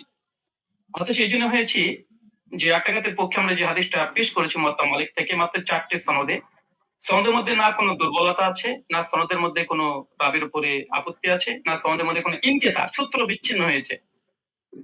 এবং আমি ওস্তাদজিকে আমার 8টা প্রশ্নের মধ্যে 5 নম্বর প্রশ্ন ছিল এইটা, যে এমন একটি দলিল পেশ করবেন যেখানে সূত্র কোনো ছিন্ন হয়নি, বিচ্ছিন্ন হয়নি, ইনকিতা নেই, সনের মধ্যে কোনো মুনকাতি কোনো সনদ পেশ করবেন না। দুর্ভাগ্যজনক করে সত্য কথা, আজকে তিনি প্রথম যে দলিলটা পেশ করেছেন, তিনি একটা মুনকাতি একটা দলিল পেশ করেছেন, সূত্র বিচ্ছিন্ন একটা দলিল পেশ করেছেন।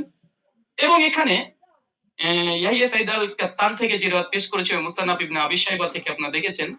তো এখানে মুসান্নাফ ইবনে আবি শাইবাতে ইয়াহিয়া সাইদ আল কাত্তান তিনি দাবি করছেন বা বলছেন ইবনে ইয়াজিদ থেকে যে ওমর রাদিয়াল্লাহু তাআলা জামানায় 20 রাকাত তারাবির আদেশ দিয়েছে। আমার প্রশ্ন আবারও 9 নম্বর প্রশ্ন একটা যোগ হয়ে গেল। কাকে আদেশ করেছে? কাকে নাম বলতে হবে। মুয়াত্তা মালিকের রিওয়ায়াতে পরিষ্কারভাবে আছে। কাকে আদেশ করেছিলেন? 8 রাকাতের পক্ষে ওমর বিন খাত্তাব, সেটা হচ্ছে উবাই বিন কাব আর তামিম আদ-দারিকে। উস্তাদজি যে 20 রাকাতের আদেশের ওমর বিন খাত্তাব থেকে নিয়ে এসেছে, প্রথম যে সনদটা ইনকিতা আছে, সূত্র বিচ্ছিন্ন। ওমর বিন খাত্তাবের রাদিয়াল্লাহু তাআলা জামানা পর্যন্ত ইয়াহিয়া সাইদ আল কাত্তান তিনি পান নাই। আর দ্বিতীয়ত এই হাদিসের মধ্যে আমার প্রথম আর একটা প্রশ্ন যুক্ত হয়ে যায় যে এখানে কাকে নির্দেশ দিয়েছে, কোন সাহাবীকে, সাহাবীর নাম বলতে হবে। এই পয়েন্টটা নোট করে আমি রিবাটাল সেশনে উস্তাদের কাছে জবাব আমি আশা করছি। আমি অবাক হয়েছি, দ্বিতীয় অবাক হচ্ছে এটা যে আমার উস্তাদজি তিনি হাদিসটা মুরসাল হককে অস্বীকার করলেন এবং তিনি সঙ্গে সঙ্গে কথা বললেন যারা মুরসাল বলে তারা নাকি জ্ঞান পাপী বা জ্ঞান স্বল্প বুদ্ধি যারা আছে তারাই নাকি এই হাদিসটাকে ইনকিতা বলে। চলেন এই হাদিসের প্রথমত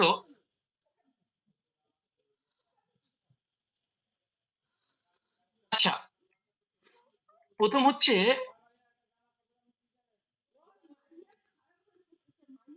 যে দলিলটা পেশ করেছেন ইনকাতি হাদিস, এই হাদিস নাকি মুরসাল তিনি অস্বীকার করেছেন, ইনকাতের সনদ বিচ্ছিন্ন। অথচ আমরা দেখছি, দেখেন এটা হচ্ছে আসারুস সুনান, আল্লামা নিমবি হানাফি তার একটি কিতাব, তার আসারুস সুনান এর 779 নম্বর হাদিসে দেখেন ইয়াহিয়া সাইদ থেকে ওই রিওয়ায়াতটা নিয়ে এসেছে যেটা ওস্তাদ জি মুসান্নাফ ইবনে আবি শাইবা থেকে পড়েছেন। হাদিসটা নিয়ে আসার পরে বলছে ও ইসনাদুহু মুরসাল, তিনি পরিষ্কার দাবি করছেন যে এই সনদ হচ্ছে ইনকিতা ঘটেছে, সনদের মধ্যে বিচ্ছিন্ন ঘটেছে। ইয়াহিয়া সাইদ আল কাত্তান রাহিমাহুল্লাহ তিনি ওমর বিন খাত্তাবের জামানা পাই নাই, আর তিনি এটাকে পুরোটাকে অস্বীকার করে দিলেন। আমি এটা খুব আশ্চর্য হয়েছি। তারপরে যদিও তিনি এখানে কবিন শব্দটা লিখে দিয়েছেন যে যদিও মুরসাল সূত্র বিচ্ছিন্ন তবে নাকি শক্তিশালী। আর একটা প্রশ্ন যুক্ত হয়ে গেল, উস্তাদজিকে বলবো হাদিস সহিহ হওয়ার জন্য কয়টা শর্ত? সমস্ত মুসলিম উম্মার ইজমা আছে হাদিস সহিহ হওয়ার জন্য 5টা শর্ত, এবং প্রথম যে শর্ত সেটা হচ্ছে সনদ মানে একদম মুত্তাসিল হতে হবে, সনদের মধ্যে কোনো যেন বিচ্ছিন্নতা না ঘটে, কোনো ইনকিতা না ঘটে, সূত্র যেন বিচ্ছিন্ন না হয়। এর যে হাদিস সহিহ হওয়ার জন্য এটা হচ্ছে ইজমাই শর্ত। সে হানাফি বলেন, আহলে হাদিস, শাফি, মালিকি যেই বলেন, সমস্ত উম্মত একমত হাদিস 5টা শর্তে সহিহ হয়। প্রথম শর্ত হচ্ছে ইত্তেসাল হতে হবে, মুত্তাসিল হতে হবে, সনদ যেন একদম কোনো মাঝখান থেকে চেঞ্জ যেন ব্রেক না করে। অবাক হলাম, তিনি এই হাদিস একটা মুরসাল হাদিস তিনি নিজের প্রতি স্বীকার করে নিয়েছেন কয়েকবার, আবারও স্বীকার করতেও যাচ্ছেন না। অথচ এখানে আসরুস সুনানে আল্লামা নিওভি হানাফি রাহিমাহুল্লাহ তিনি পরিষ্কার দাবি করে নিয়েছেন এই হাদিসের মধ্যে ইনকিতা ঘটেছে, এটা মুরসাল হাদিস, সূত্র বিচ্ছিন্ন হাদিস, তবে কওয়িন, তবে সনদের যে দাবিগুলো আছে এরা শক্তিশালী।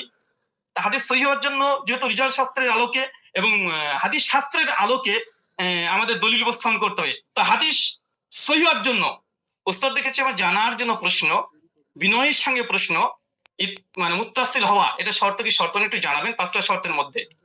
আর এই সনদের মধ্যে যে মুত্তাসিল, এই সনদের মধ্যে বিচ্ছিন্নতা ঘটেনি, এটা প্রমাণ পেশ করবেন। চলুন এই দেখেন ইয়াহিয়া সাইদ আল আনসারীর এই বর্ণনাকে বাংলাদেশের জগৎ বিখ্যাত আমাদের আলী হোসেন ওসামা জিরো ওস্তাদ যে হবে আমার জানা মতে, না হলেও রুহানি উস্তাদ হবে। দলিশ নামাজের মাসাল এই বইটা মোটামুটি 4 জন আলেম মিলে লিখেছে। এক মৌলানা তামিদুল মাওলা, আব্দুল মালিক সাহেব, আব্দুল মতিন সাহেব এবং আবু আকাস মৌলানা, 4 জন মিলে বইটাকে রচনা করেছে। এই তারাবির মাসালাতে 410 নম্বর এবং 411 নম্বর পৃষ্ঠাতে এই দলিলটা নিয়ে এসেছে। নিয়ে আসার পরে এই দলিলটাকে সামনে রেখে তিনি বলছেন যে মোসানাফের এই দলিলটা, এই বর্ণনাটির সনদ সহিহ, তবে ইয়াহিয়া সাইদ যেহেতু হযরত ওমরের যুগ পাননি, আবার কার কাছ থেকে শুনেছেন তাও বলেনি, এই কারণে এটিকে মুনকাতি সূত্র বিচ্ছিন্ন বলা হয়। তার মানে আমাদের 4 জন সহ লেখা দলিল সহ নামাজের মাসাল এই বইটা, মানে আমরা 5 জন মত পেয়ে গেলাম মোটামুটি, যে হানাফি ভাইদের এবং দেওবন্দীদের ঘটনারই এই সনদকে মুনকাতি সূত্র বিচ্ছিন্নটা স্বীকার করে নিয়েছে। যদি এরা যদি মূর্খ হয়, আল্লাহু আলাম বিসওয়াব, হতে পারে, আমি এখানে কোনো কমেন্ট করব না। তারপরে তিনি ওসামা ওস্তাদজি তিনি যে কথাগুলো বলেছেন, তিনি হিসরি হাদিসটাকে আবার মানে হাসান করার চেষ্টা করছে। তো মূল কথা সনদের মধ্যে বিচ্ছিন্নতা ঘটেছে এবং হাদিসটার মধ্যে ইনকিতা ঘটেছে। আর বারবার ওস্তাদজি বলছে হাদিসটা মুরসাল, আসলে হাদিসটা মুরসাল না মুনকাতি। কারণ এই হাদিসটা মুরসাল হলে নবীর দিকে নিসবত হতো, যখন নবীর দিকে নিসবত নাই, এটা ওমরের দিকে নিসবত হয়েছে, যে ওমর আদেশ করেছে।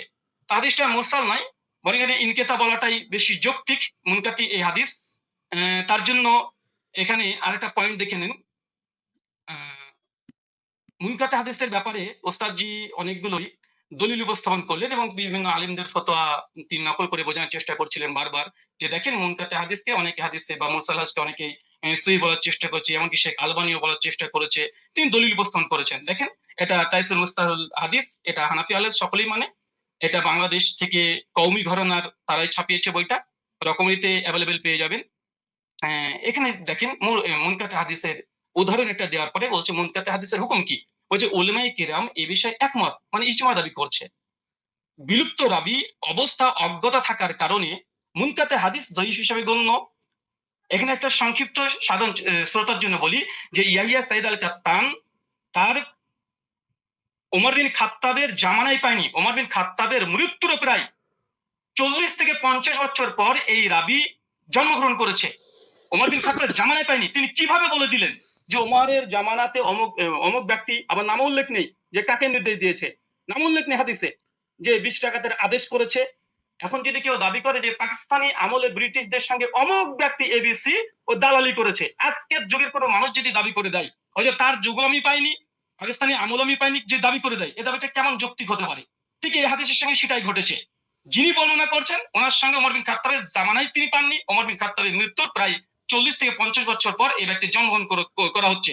আর মুনকাতি হাদিসের, এটা মুস্তালাহুল হাদিসের স্পষ্ট দলিল এখানে বিদ্যমান যে মুনকাতি হাদিস এটা জয়ীফ হয়। আচ্ছা, এরপর একটা দেখেন মুরসাল হাদিস বিষয়েও এই মুস্তালাহুল হাদিসের মধ্যে আসছে পরিষ্কার ভাবে। কি বলছে দেখেন, উসুলবিদের দৃষ্টিতে মুরসাল এর অর্থ ব্যাপক, তাদের নিকটে প্রতিটি মুনকাতি রিওয়ায়াত মুরসাল, মানে এটা ইস্তাহাল হিসাবে অনেকে মুনকাতিকে মুরসাল ব্যবহার করে ইস্তাহাল হিসাবে, কিন্তু হুকুম হিসাবে নয়। এরপর বলছে না কেন, খতিব বাগদাদির অভিমত হচ্ছে এটা। এরপরে হুকুম বলছে, কি বলছে দেখেন, যে প্রকৃতপক্ষে মুরসাল হাদিসে জয়ীফ, যদি ওস্তাদজি এটা অস্বীকার করতেন না এটা মুনকাতি হাদিস না, এটা মুরসাল হাদিস, যদি অস্বীকার করে দিয়েছিলেন, তাদের ঘর থেকে দেখা হচ্ছে হাদিসটা তারা মুনকাতি স্বীকার করে নিয়েছে। দলিল নামাজের মাসালাতে মুনকাতি স্বীকার করেছে, আর আনসারুস সুন্নাতে নববী তিনি মুরসাল স্বীকার করে নিয়েছেন। আচ্ছা, তারপরেও যদি ওসামা সাহেব বারবার এটা মুরসাল এটা অস্বীকার করে এটা নিয়ে বারবার আলোচনা করে, মুরসাল হাদিসের ব্যাপারে হুকুম কি দিচ্ছে দেখেন, যে প্রকৃতপক্ষে মুরসাল হাদিসের জয়ীফ এবং বর্জনীয়, পরিষ্কার। আচ্ছা চলেন, এই সহিহ মুসলিম মুকদ্দমা উঠে দেখবেন, এটা সেন্টার থেকে ছাপানো, আরবিটাও আপনারা ভালোভাবে পড়তে পারবেন। এবং এখানে ইমাম মুসলিম রাহিমাহুল্লাহ তিনি পরিষ্কার মুরসাল হাদিসের একটা বাব কায়েম করেছে। বাব কায়েম করার পরে ইমাম মুসলিম সহিহ মুসলিম রচনার পূর্বে মুকদ্দমা শুধু উসুল হাদিস দিয়ে তিনি একদম আলাদা রেখেছেন। তার মধ্যে মুরসাল আলোচনা করতে গিয়ে তিনি বলছেন যে মুরসাল রিওয়ায়াত হাদিস সময়ের ব্যাপারে আমাদের মুহাদ্দিসদের, মানে মুহাদ্দিসগণের কেরামের অভিমত হচ্ছে মুরসাল হাদিস হুজ্জাত দলিল হিসেবে পরিগণিত হবে না। মানে কোন হাদিসের সনদের মধ্যে যদি বিচ্ছিন্ন ঘটে, যেটা আমাদের উস্তাদ যে আজকে দলিল পেশ করেছে, তাহলে সেটা কোনোভাবে হিসেবে গ্রহণযোগ্য নয়। সর্বশেষে হচ্ছে ফলে তা মুরসাল হওয়ার সম্ভাবনায় আমাদের নিকটে হুজ্জত বা দলিল হিসেবে পরিগণিত হবে না। এবং ইমাম মুসলিম রাহিমাহুল্লাহ তিনি বলছেন মুরসাল হাদিস হোক, সনদ যদি বিচ্ছিন্ন ঘটে যায়, এই হাদিস সহি নয়, এটা বর্জনীয়, এটা যায়িফ, এটা মারদুদ। এবং হাদিস সহি অর্জন যে 5টা শর্ত, ইজমা আছে, এরপরে ইজমা দাবি করলাম, ইজমা আছে। প্রথম শর্ত হচ্ছে যে মুত্তাসিল হতে হবে। আচ্ছা, এখানে দেখেন উনি আলবানী রহমাহুল্লাহর এই সুলাইমান তাউসের একটা রিওয়ায়াত নিয়ে এসে বলছেন যে আলবানী দেখো তোমাদের ঘরে আলবানী একটা মুরসাল হাদিসকে হুজ্জাত গ্রহণ করে নিয়েছে। আমি একই টিট ফর ট্যাট দিয়ে দিলাম উস্তাদজিকে যে দেখেন আপনাদের দলিল নামাজের মাসাল বইয়ে আহলে হাদিসদের একটা দলিল খণ্ডন করতে গিয়ে এখানে মৌলানা আব্দুল মালিক সাহেব, আব্দুল মতিন সাহেব এবং তামহিদুল মৌলা সাহেব, আরো 4জন বড় বড় বিজ্ঞ ওলামা, তারা কি বলছে, এই হিসাবে সুলাইমান ও তাউসের মাঝে আরেকটি বিচ্ছিন্নতা সৃষ্টি হয়েছে, মানে সূত্র বিচ্ছিন্ন হয়েছে, যার কারণে হাদিসটা হাসান মানে সহি তদর কিবা হাসান হওয়া দুষ্কর হয়ে পড়েছে। এটা আমাদের দেওবন্দি বাংলাদেশি ওলামা মাশাইখ যারা আছেন, বিশেষ করে কওমি ঘরানার, তাদের যারা লিখেছে ওটা একদম সকলে মাথার ওপরে তারা। আলবানী যেমন দলিল দিয়েছিল, আমি পাল্টা একটা দলিল দিয়ে দিলাম। আচ্ছা, এই এই হচ্ছে। আচ্ছা, এখানে আরেকটা দলিল তিনি কিন্তু ইয়ে সাইদ আল আনসারী থেকে একটা হাদিসের মাত্র দিয়েছে, তবে বিন বাজ রাহিমাহুল্লাহ ফতোয়া পড়তে গিয়ে তিনি আরেকটা রিওয়ায়াত পেশ করেছেন, সেটা হচ্ছে ইয়াজিদ বিন রোমান থেকে। দেখেন 2 নম্বর যে দলিলটা দিয়েছে একই অবস্থা, ইয়াজিদ বিন রোমানের দলিলটাও এটা ইনকিতা সনদ বিচ্ছিন্ন হয়েছে। এবং আমার চ্যালেঞ্জ ছিল ওস্তাদজিকে, বা আমার অনুরোধ ছিল যে ওস্তাদজি এমন একটা দলিল পেশ করবেন যার মধ্যে কোনো বিচ্ছিন্নতা ঘটেনি, কোনো ইরসাল হয়নি, এবং এমন একটা হাদিস পেশ করলেন যে হাদিসে কাকে যে আদেশ করা হয়েছে তার নাম উল্লেখ নেই, হচ্ছে মুয়াত্তা মালিক আলহামদুলিল্লাহ। সনদের মধ্যে কোনো ইরসাল নেই, ইনকিতা ঘটেনি, সনদের মধ্যে কোনো রাবির উপরে যারা পরিমাণে কোনো জারা নেই, সনদে কোন ব্যক্তিকে কোন সাহাবী ওমর বিন খাত্তাব 8 টাকা তারাবি আদেশ করেছে সেটা মজুদ আছে আলহামদুলিল্লাহ।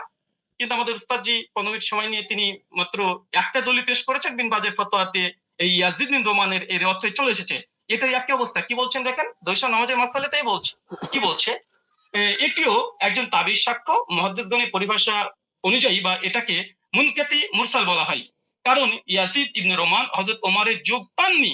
একই সমস্যা, এটাকে যঈফ বলা উচিত নয়। তারপরে মাসলাকে হানাফির নিকটে যেহেতু মুরসাল হাদিস হুজ্জাত, যঈফ হাদিস হুজ্জাত, ফজিলতের ক্ষেত্রে যঈফ হাদিস হুজ্জাত, তার মানে এখান থেকে বোঝা গেল যে আহলে হাদিসরা যে দলিল পেশ করেছে আলহামদুলিল্লাহ, এর মধ্যে কোনো বিচ্ছিন্নতা নেই।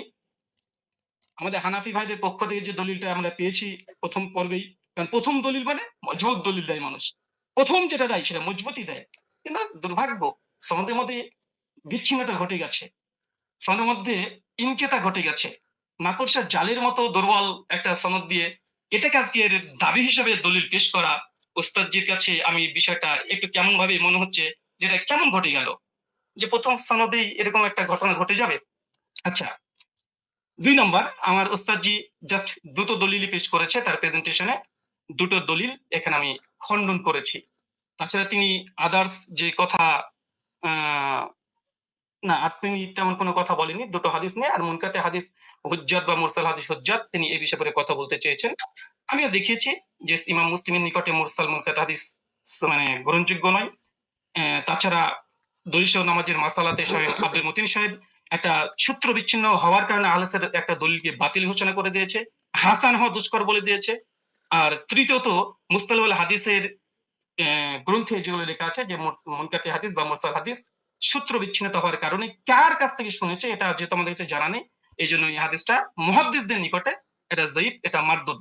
এবং আমি একটা প্রশ্ন করে দিয়েছি ওস্তাদ, যেটা এড়িয়ে যাবে না, যেতে এবার রিবার্টাল সেশন আপনার এড়িয়ে যাবে না, 8টা প্রশ্ন আপনার মানে কাঁধের উপরে আছে, এবং যেই মানে আমি চেয়েছি যেমন ভাবে তলব করেছি দেওয়ার চেষ্টা করবেন, এবং হাদিস সহিহ হওয়ার জন্য সনদ মুত্তাসিল হওয়া প্রয়োজন কি প্রয়োজন না, এটা প্লিজ দিয়ে আলোচনা শুরু করবেন। আমি আবার আপনাকে 1.5 মিনিট আগে ছেড়ে দিলাম, কেন আপনি জাস্ট দুটো দলিল পেশ করেছেন। শুকরিয়া, ধন্যবাদ, জাযাকাল্লাহ খায়রান, বারাকাল্লাহ ফিকুম। জি, ব্রাদার রাহুল হোসেন, আপনাকে অনেক অনেক ধন্যবাদ। খণ্ডন পর্বে আপনি আপনার প্রথম আলোচনাটি শেষ করেছেন, যথাসময়ে শেষ করেছেন, আগেই শেষ করেছেন। যাই হোক, আমি চলে যাব খণ্ডনের দ্বিতীয় আলোচক যিনি মুফতি শেখ আলী হাসান ওসামা, আপনার কাছে, এবং আপনি বললে আমি আপনার টাইমটা শুরু করব। জি, একটু দর্শকদের উদ্দেশ্যে বলবো, দর্শক যারাই দেখছেন অবশ্যই প্রোগ্রামটি শেয়ার করে অন্যকে দেখার জন্য সুযোগ করে দিবেন ইনশাআল্লাহ। জি, আলী হাসান ওসামা, আপনার কাছে যাচ্ছি, আপনি আপনি বললে আমি টাইমটা শুরু করব। জি, শোনা যাচ্ছে আমাকে? হ্যাঁ, আপনাকে ক্লিয়ার শোনা যাচ্ছে। আচ্ছা, জি, শুরু করতে পারেন। জি, 7 7 8 9 10 সেকেন্ড। জি, ওকে। হামিদান মুসাল্লি আলা মুসাল্লি ব্যাপারী যে যতটুকু পরে তার আলোকে গোটা দুনিয়াটাকে মূল্যায়ন করে। তো আমরা যে আলোচনাগুলো করেছি সবগুলো শাস্ত্রীয় মূলনীতিকে উনি এড়িয়ে গিয়ে আমাদের ব্রাদার রাহুল ভাই তিনি হলো অন্যান্য এদিক সেদিকের কথা টেনে, এবং মজার একটা ব্যাপার হলো উনি কি বলবেন আমরা মোটামুটি সবই এক থেকে আইডিয়া করতে পেরেছি, লেকিন আমি যেগুলো বলেছি এটা হয়তো ওনার আনকমন করে গেছে, উনি যার কারণে বিষয়গুলো স্কিপ করে গেছেন। হাতে সময় ছিল তিনি খণ্ডন করতে পারতেন। তো কি কি স্কিপ করেছেন আর এই খণ্ডন পর্বে যে অসঙ্গতি গুলো বলেছেন এটা নিয়ে তো আমি নেক্সট পর্বে আলোচনা করবো। আগে ওনার কেস প্রেজেন্টেশনের মধ্যে উনি যে কথাগুলো বলেছেন আমরা সেটার মূল্যায়নে আসি। একটা কথা তো তিনি গর্বের সাথে বললেন যে হাদিস সহিহ হওয়ার জন্য 5টা শর্তের ব্যাপারে ইজমা আছে, যে অবশ্যই একমত, ইজমা আছে। তো যার কারণে 3টা জিনিস দেখতে হয় সনদে, 2টো জিনিস দেখতে হয় মতনের মধ্যে, অর্থাৎ মূল টেক্সটের মধ্যে। আপনি দীর্ঘ 15 মিনিট নিয়ে খুব গর্বের সাথে বুক ফুলিয়ে ফুলিয়ে অনেকগুলো কিতাবের রেফারেন্সের আলোকে আপনি শুধু সনদের সৌন্দর্য তুলে ধরেছেন, একেবারে কি কি ফজিলত আছে এটা তুলে ধরেছেন, মতনের বিষয়টা স্কিপ করে গিয়েছেন, আর প্রশ্ন তো কিছু ছড়িয়ে দিয়েছেন। তো আমরা কিছু প্রশ্নের জবাব আমাদের কথার মধ্যে অটো চলে আসবে, বাকিগুলো আমরা আলোচনায় আনবো যেগুলো প্রাসঙ্গিক। আচ্ছা, এখন আমরা আগে মূল আলোচনায় আসি। একটু বোঝার সুবিধার্থে একটু কথাটা শুরু থেকে টানি। ওমর রাদিয়াল্লাহু তাআলা আনহু থেকে তারাবির রাকাত সংখ্যার বর্ণনাকারী 6 জন রয়েছেন। এর মধ্যে একজন তো সাহেব বিন ইয়াজিদ রাদিয়াল্লাহু তাআলা আনহু, আমরা তার প্রসঙ্গে আসছি। আর এছাড়াও আরো বাকি 5 জন রয়েছেন, যাদের 5 জনের প্রত্যেকেই সংখ্যাটা তারাবির রাকাত সংখ্যা 20 বলে উল্লেখ করেছেন। ইয়াজিদ বিন রুমান তিনি 23 বলেছেন, বেতের সহ মুয়াত্তা মালিকে আছে। আব্দুল আজিজ বিন রুফাই 20 বলেছেন, মুসান্নাফ ইবনে আবি শাইবা আছে। উবাই বিন কাব 20 বলেছেন, মুসনাদে আহমদ বিন মানিতে আছে। ইয়াহইয়া ইবনে সাঈদ 20 বলেছেন, আমরা আগে উল্লেখ করেছি। মুহাম্মদ বিন কাব কুরাজি 20 বলেছেন, কিয়ামুল লাইল মারাজির মধ্যে আছে, ইত্যাদি। এখন বাকি থাকলো শুধু সাহেব বিন ইয়াজিদের কথা। সাহেব বিন ইয়াজিদ থেকে তার 3 জন শাগরেদ এই বিষয়ক হাদিস বর্ণনা করেছেন। একজন হল ইয়াজিদ বিন খুসাইফা, তিনিও 20 বর্ণনা করেছেন, সুনানে কুবরা বাইহাকিতে আছে। দ্বিতীয় হারিস বিন আব্দুর রহমান বিন আবি যুবাব, তিনি 23 বর্ণনা করেছেন, অর্থাৎ বেতের সহ, এটা মুসান্নাফে আব্দুর রাজ্জাকে আছে। আর 3 নম্বর হলো মোহাম্মদ বিন ইউসুফ, যে সূত্রটা টেনে তিনি গর্বের সাথে বলেছেন যে একমাত্র আমরা একটা দলিল দিলাম, বাকি দলিলগুলো আমরা পরে আনবো। বাস্তব কথা হলো ওমর রাদিয়াল্লাহু আনহু 11 আদেশ করেছেন এই মর্মে, অন্য কোনো বিশুদ্ধ দলিল তিনি আদৌ আনতে পারবেন কিনা এটাই চিন্তার বিষয়। তো এখন যে মোহাম্মদ বিন ইউসুফ সূত্রে তিনি আনলেন, সেই মোহাম্মদ বিন ইউসুফ থেকে এই সংক্রান্ত হাদিসটা বর্ণনা করেছেন 5 জন। এখন 5 জনের মধ্যে রেওয়ায়েতে কারোর সাথে কারোর মিল নেই, এক একজন এক এক ভাবে রেওয়ায়েত করেছেন। এর মধ্যে সবচেয়ে মজার বিষয় হলো তিনি যে সনদটা এনেছেন, এখানে তো ইমাম মালিক রহমতুল্লাহ আলী তার সূত্রে বয়ান করেছেন 11 রাকাত। এরকম আরো 2-1টা বর্ণনা আছে, কিন্তু দেখা যাচ্ছে মোহাম্মদ বিন ইসহাক রহমতুল্লাহ আলী তিনি বর্ণনা করেছেন এই মোহাম্মদ বিন ইউসুফ থেকে 13 রাকাতের কথা, যেটা মুসনাদে আহমদ বিন মানিতে আছে। এছাড়া দাউদ বিন কায়েস রহমতুল্লাহ আলী তিনি এবং আরো অনেকে 21 রাকাতের কথা বর্ণনা করেছেন, যেটা মুসান্নাফে আব্দুর রাজ্জাকে বিশুদ্ধ সনদে আছে। যদি এটা সনদ নিয়ে চ্যালেঞ্জ করে আমরা তাহলে সনদের আলোচনায় আসবো। তো দেখা যাচ্ছে মতনের মধ্যে মিল নেই, মতনের মধ্যে এখানে সমস্যা বিদ্যমান। সব শাগরেদরা বলছে একভাবে, কিন্তু মোহাম্মদ বিন ইউসুফ থেকে এসে দেখা যাচ্ছে যে এখানে সনদের মধ্যে যদিও যারা বয়ান করেছেন সনদের বিশুদ্ধতা আছে, এটা নিয়ে আমি আপত্তি করছি না, কিন্তু হাদিস সহিহ হওয়ার জন্য যদি 5টা শর্ত, শুধু সনদ ঠিক থাকলেই হবে না। এমন বহুত হাদিস আছে সনদ সুন্দর, কিন্তু তার ইসের মধ্যে মতনের মধ্যে সমস্যা আছে। তো এখানে মতনের মধ্যে যে ঝামেলাটা হয়েছে এটাকে ইস্তেরাব বলে। ইস্তেরাব মানে হলো যে কোথায় 21 রাকাতের কথা আর কোথায় হলো 11 রাকাতের কথা, আবার কোথায় 13 রাকাতের কথা। যদিও 13 নিয়ে একটা ব্যাখ্যা ওনারা দাঁড় করানোর চেষ্টা করেন ধারণা প্রসূত ভাবে, তো সেটা আপাতত বাদই দিলাম। তো 21 রাকাত আর 11 রাকাত সম্পূর্ণ ভিন্ন কথা, কিন্তু মূল বর্ণনাকারী একজন। তো এখন হাদিসের মধ্যে যদি ইস্তেরাব পয়দা হয় তাহলে হাদিসটা দুর্বল হয়ে যায়। এটা তাদরিবুর রাওয়ী বিশারহি তাকরিবুন নওয়াবী পৃষ্ঠা 133 এর মধ্যে স্পষ্টভাবে লেখা আছে, ইস্তেরাব ইউজিবু দাফাল হাদিস। তাহলে স্পষ্ট এটা যে এখানে বর্ণনাকারী যারা রয়েছেন তারা যদিও সহি মানের, কিন্তু মতনের মধ্যে মুস্তারিব ইস্তেরাব থাকার কারণে হাদিসটা গর্বের সাথে যদিও সহি বলার চেষ্টা করছেন, কিন্তু হাদিসটা মতনগত কারণে এটা সহি না, বরঞ্চ এটা যায়িফ হাদিস। এটা হেলাউ সুনানের মধ্যে 7ম খন্ড 145 146 স্পষ্ট ভাবে লম্বা চওড়া আলাপ আছে। শেখ জাফর আহমদ উসমানী রহমতুল্লাহ আলী লিখেছেন, হাদা আসরুল মুস্তারিবুল মাতনি উখতুলিফা ফীহি আলা মুহাম্মদ ইবনে ইউসুফ। বলতে বলতে তিনি গিয়ে শেষে জানাচ্ছেন, ওয়াহাদা ইখতিলাফুন ইউসকিতুল ইহতিজাজ বিল আসর। এই জাতীয় ইখতিলাফ থাকলে এটা আসর দিয়ে দলিল দেওয়া যায় না, এটা দলিল অযোগ্য হয়ে যায়। তো এখানে ভুলটা কে করেছেন? ভুলটা মূলত ইমাম মালিকও করেননি, ইয়াহইয়া ইবনে সাঈদ কাত্তানও করেননি। ভুলটা হয়েছে এখানে অসঙ্গতিটা প্রকাশ পেয়েছে মোহাম্মদ বিন ইউসুফ থেকে, যদিও তিনি উচ্চ পর্যায়ের রাবি, কোনো সন্দেহ নেই, কিন্তু এক এক সময় তিনি এক এক ভাবে বয়ান করেছেন। তো যার কারণে জিনিসটা এটা দুর্বলের প্রমাণিত হয়ে গিয়েছে। আচ্ছা, দ্বিতীয় পয়েন্ট হলো যে হাদিসের বর্ণনাকারী যারা, তাদের আমলই তো এর খেলাফ। ইমাম মালিক রহমতুল্লাহ এর আমল দেখা যাচ্ছে যে তিনি আত্মঘাতের পক্ষে না। সাহেব বিন ইয়াজিদ, তার আমলও এর খেলাফ। একইভাবে যাকে আদেশ করেছেন বলে তিনি উল্লেখ করলেন যে দুজনের নামের মধ্যে উবাই বিন কাব রয়েছে, উবাই বিন কাবের ব্যাপারে আছে যে না, তার আমলে খেলাফ। ইমাম মালিক রহমতুল্লাহ আলী প্রসঙ্গে লম্বচড় আলোচনা করা যাবে তার মাযহাবের সরাসরি তার শাগিরদের রেফারেন্স দিয়ে। এবং এর বাইরে যে মতগুলো প্রচারিত আছে, মূলত আমি সহজে বলে দিই যে তার থেকে দুইটা মত আছে, এক হলো বিশ্বাঘাতের কথা, এক হলো 36 রাগাতের কথা। বিশ্বাঘাতের কথা ইমাম ইবনে আব্দুল বার রহমতুল্লাহ আলী নকল করেছেন, এবং তার মাযহাবের কোনো কোনো কিতাব যেমন দুসুকের মধ্যে, আনোয়ারের সাথিয়ার মধ্যে এটা আছে। বাকি 36 রাগাতের কথাটাই তারা তার থেকে সবচাইতে বেশি প্রসিদ্ধ এবং মতাবাদ। তাহলে দেখা যাচ্ছে যে তার আমলের ব্যতিক্রম। এটা বিদায়াতুল মুস্তাহিদ 1 নম্বর খণ্ড 214 নম্বর পৃষ্ঠা উদাহরণ হিসেবে দেখা যেতে পারে, আরো প্রচুর রেফারেন্স আছে, প্রয়োজন হলে আমরা দেব। আচ্ছা, দ্বিতীয়ত হলো সাহেব বিন ইয়াজিদের আমল যে খেলাফ, এটা হলো বাইহাকি মারিফাতুস সুনান ওয়াল আসার কিতাবে 4th খণ্ড 42 নম্বর পৃষ্ঠা 5409 নম্বর রিওয়ায়াতে আছে। عن سعيد بن يزيد قال كنا نقوم في زمان عمر بن الخطاب ب20 ركعة والوتر। আমরা ওমরের জামানায় 20 রাকাত তারাবি পড়তাম এবং আমরা বিতর নামাজ আদায় করতাম। তাহলে দেখা যাচ্ছে তার আমল এর খেলাফ।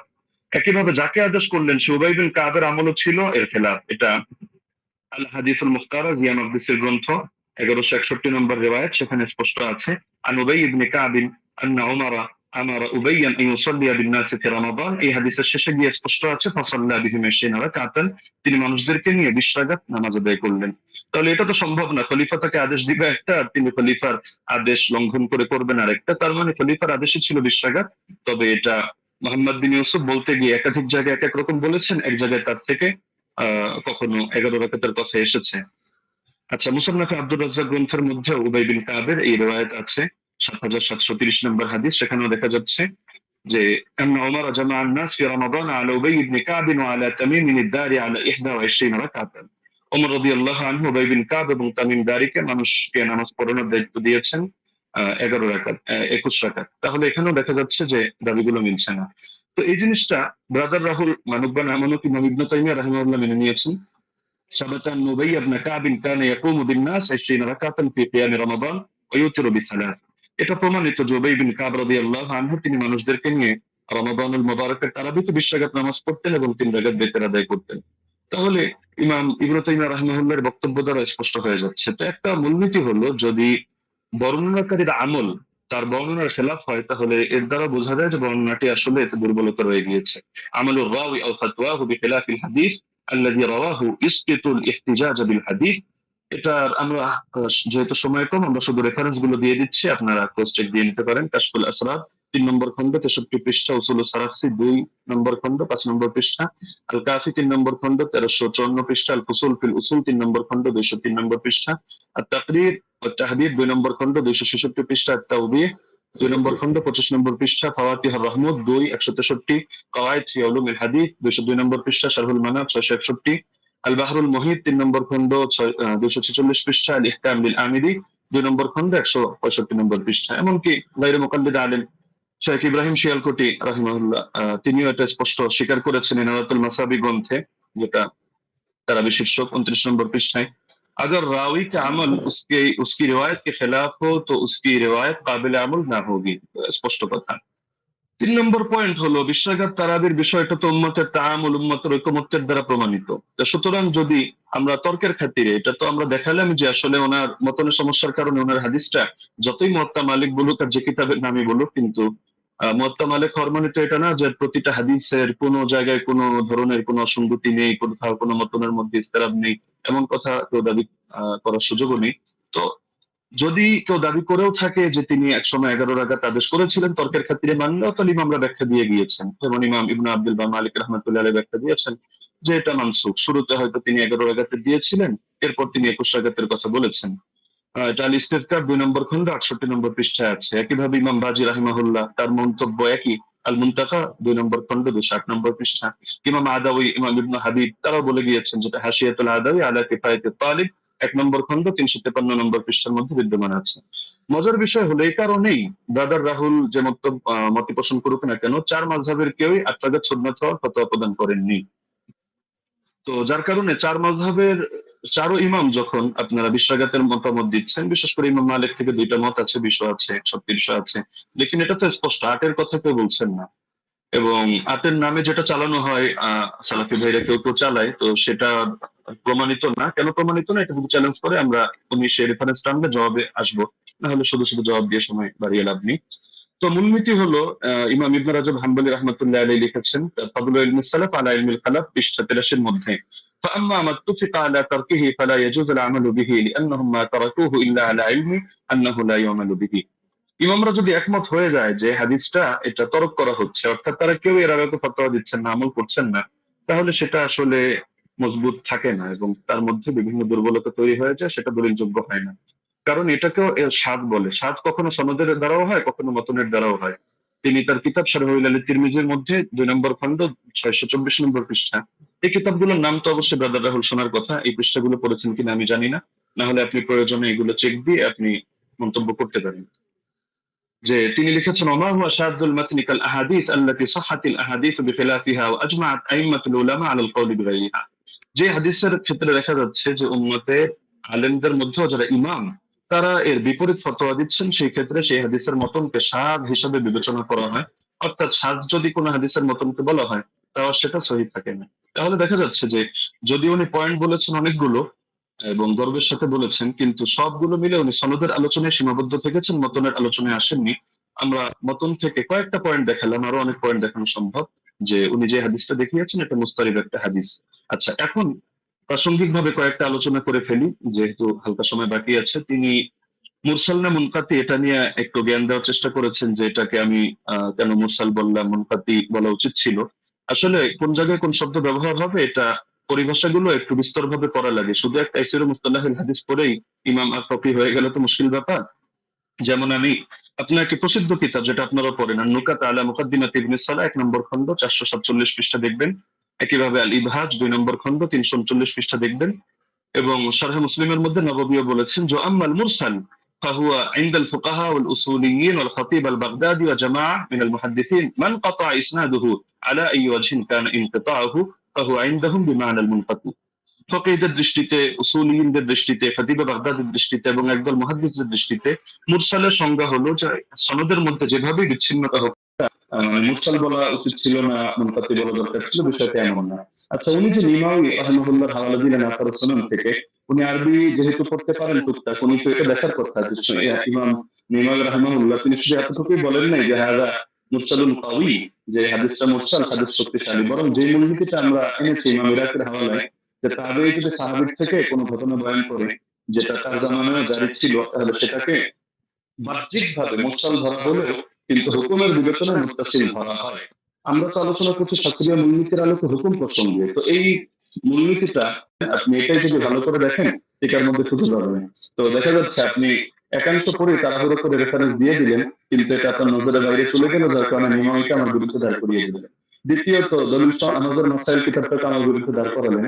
তবে মজার বিষয় হলো আপনি এই জিনিসটা খেয়াল করলেন না যে আমি বারবার বলছি যে বাহ্যিকভাবে দেখতে মুনকাতি, সূত্র বিচ্ছিন্ন, তবে আমরা হুকুম নিয়ে আলোচনা করছি যে হুকুমের বিবেচনায় যেমন মারফু হুকমি তো এই শব্দ আপনার শোনার কথা, যে অনেক হাদিস এটা মারফু না, মানে আল্লাহ রাসূলের দিকে নিসবত করে সাহাবী বলেন নাই, কিন্তু সাহাবী বলেছেন স্বাভাবিক তার উক্তি হিসাবে, কিন্তু আমরা যখন বিবেচনা করছি আমরা বলছি মারফু হুকমি, মানে দেখতে যদিও এটা মাওকুফ হাদিস, সাহাবীর বর্ণনা, সাহাবীর উক্তি, কিন্তু হুকুমের বিবেচনা এটা হলো মারফু, অর্থাৎ আমরা এটাকে মারফু হিসেবে বিবেচনা করব।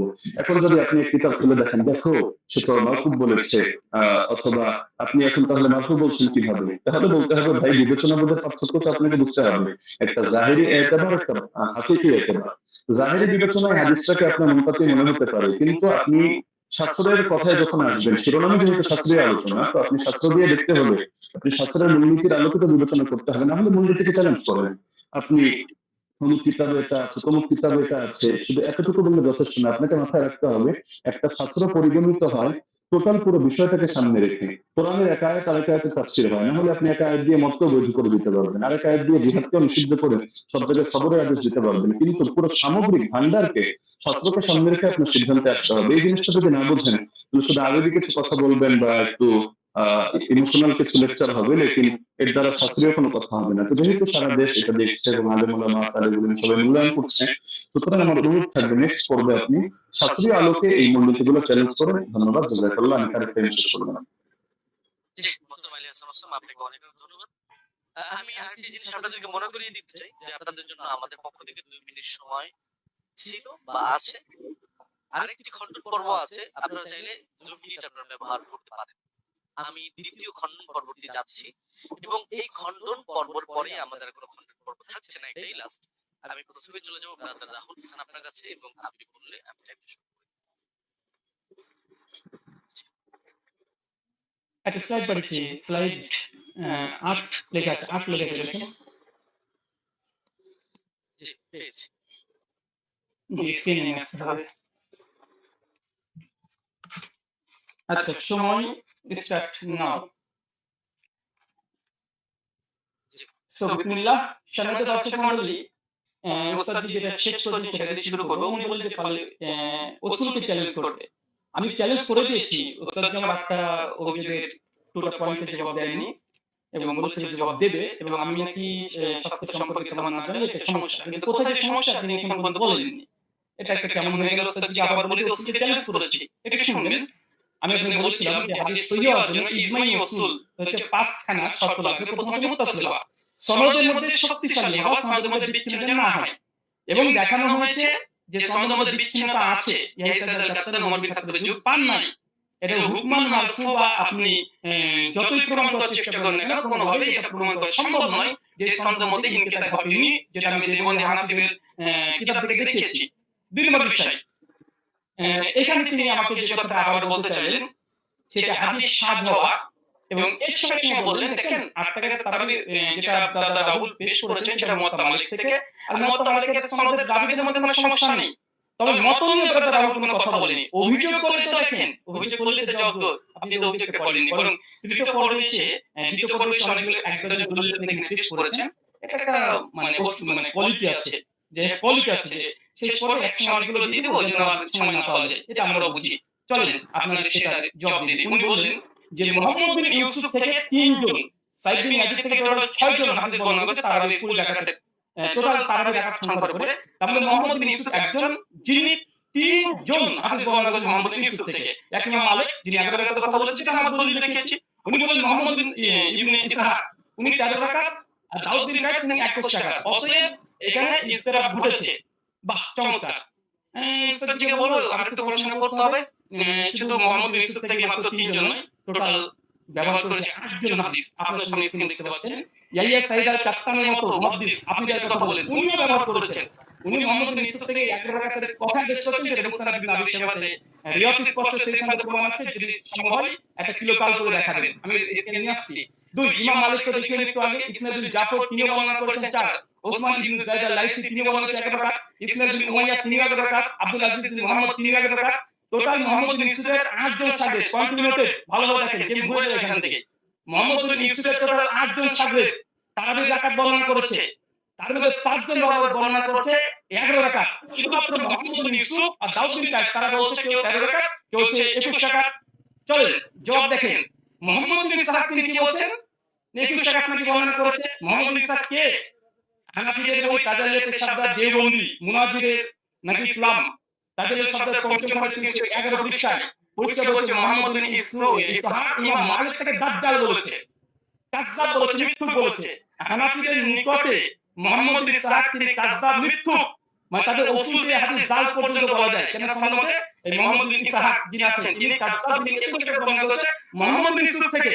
তাই মুহাম্মদ বিন ইউসুফের 5 জন শাগির্দ বলছে 11 রাকাত, আর একজন কাযযাব রাবি দেওবন্দির দাবি অনুযায়ী তিনি বলছেন যে 13 রাকাত। অতএব এই হাদিস সহিহ নয়, এটা হানাফিদের উসুল প্রমাণিত। চলেন এটা যদি সন্তুষ্ট না হয়, দলিল সমাজের মাসাইল 140 নম্বর পৃষ্ঠাতে মাওলানা আব্দুল মতিন সাহেব তিনিও এখানে এই 21 রাকাতের বর্ণনাকারী যিনি আছেন তার নাম মুহাম্মদ ইবনে ইসহাককে যঈফ এবং দুর্বল বলছে। ইসলাম আপনার সঙ্গে রক্ষা করেন।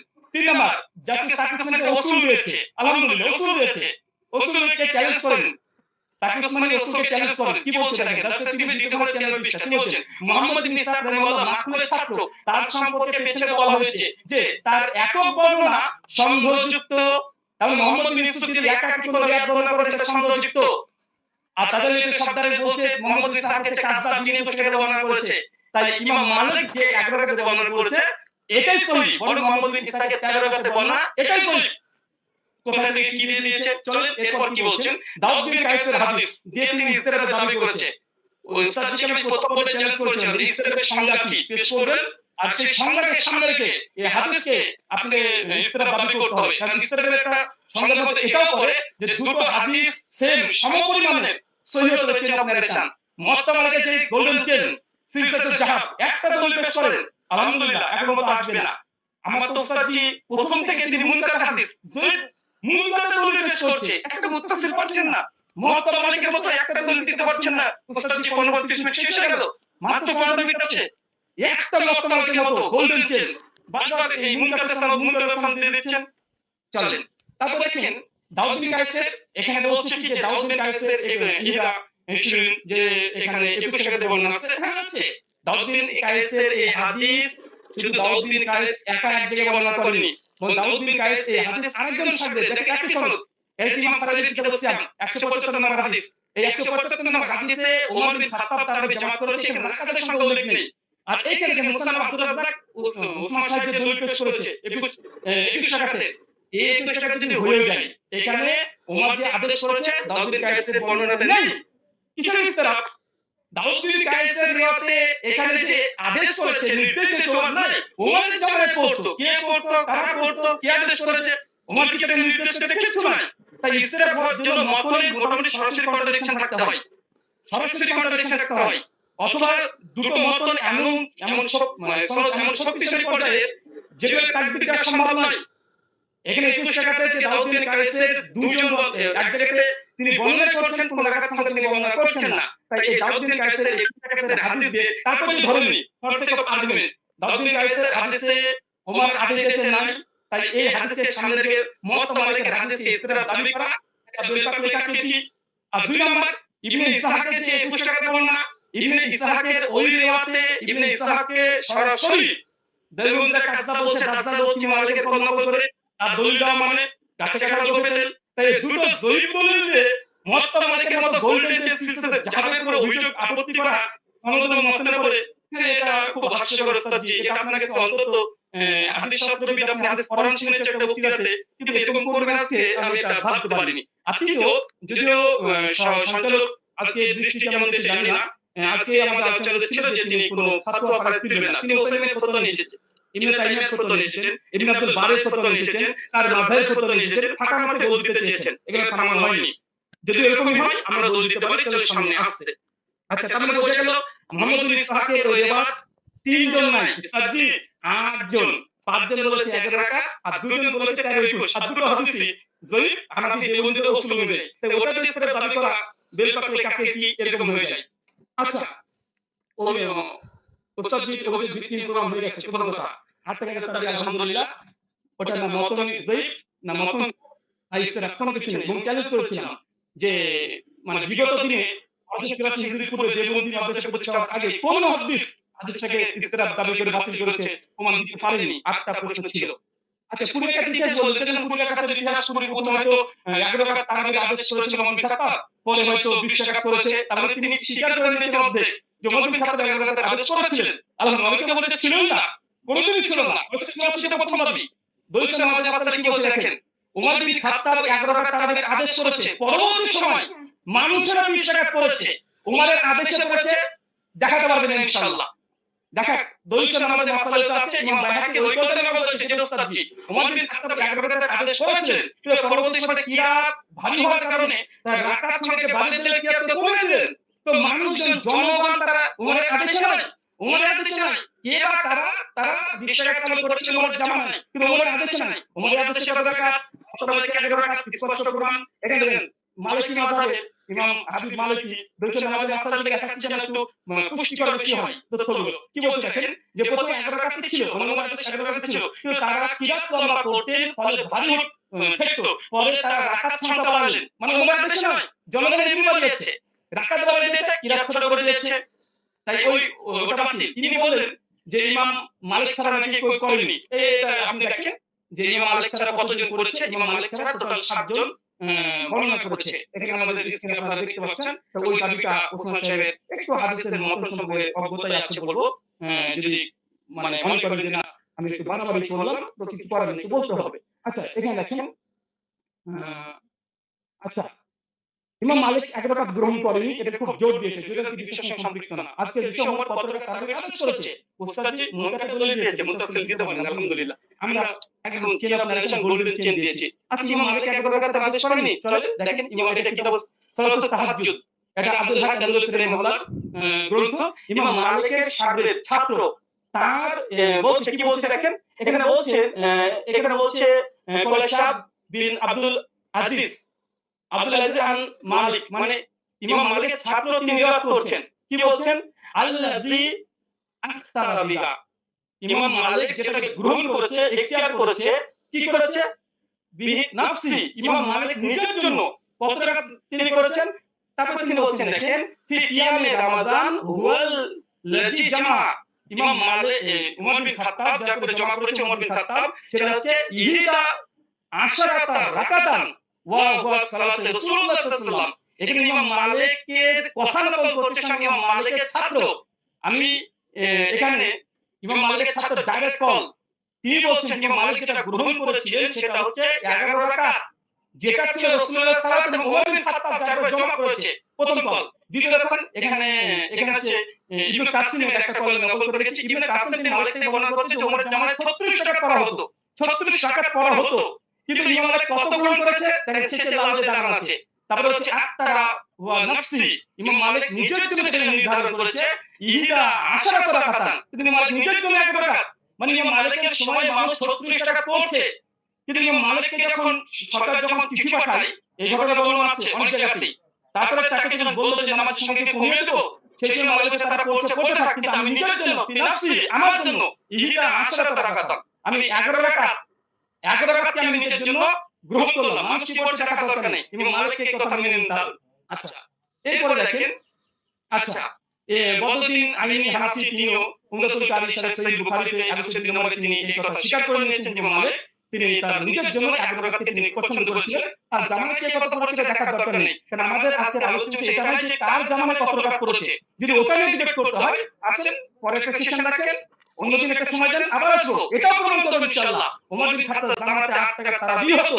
আজকের আলোচ্য বিষয় ওসমান সাহেব ভুলে গেলে হবে না, ওমর বিন খাত্তাব কত টাকা তারাবির আদেশ করেছেন, ওমরের জামানায় কে বা কারা কত পড়তো, কোন ইমাম কত টাকাতে ফতোয়া দিয়েছে, কে কি বলেছে এটা নয়, হাদিস শাস্ত্রে হলো ওমর বিন খাত্তাব কত টাকা আদেশ করেছে।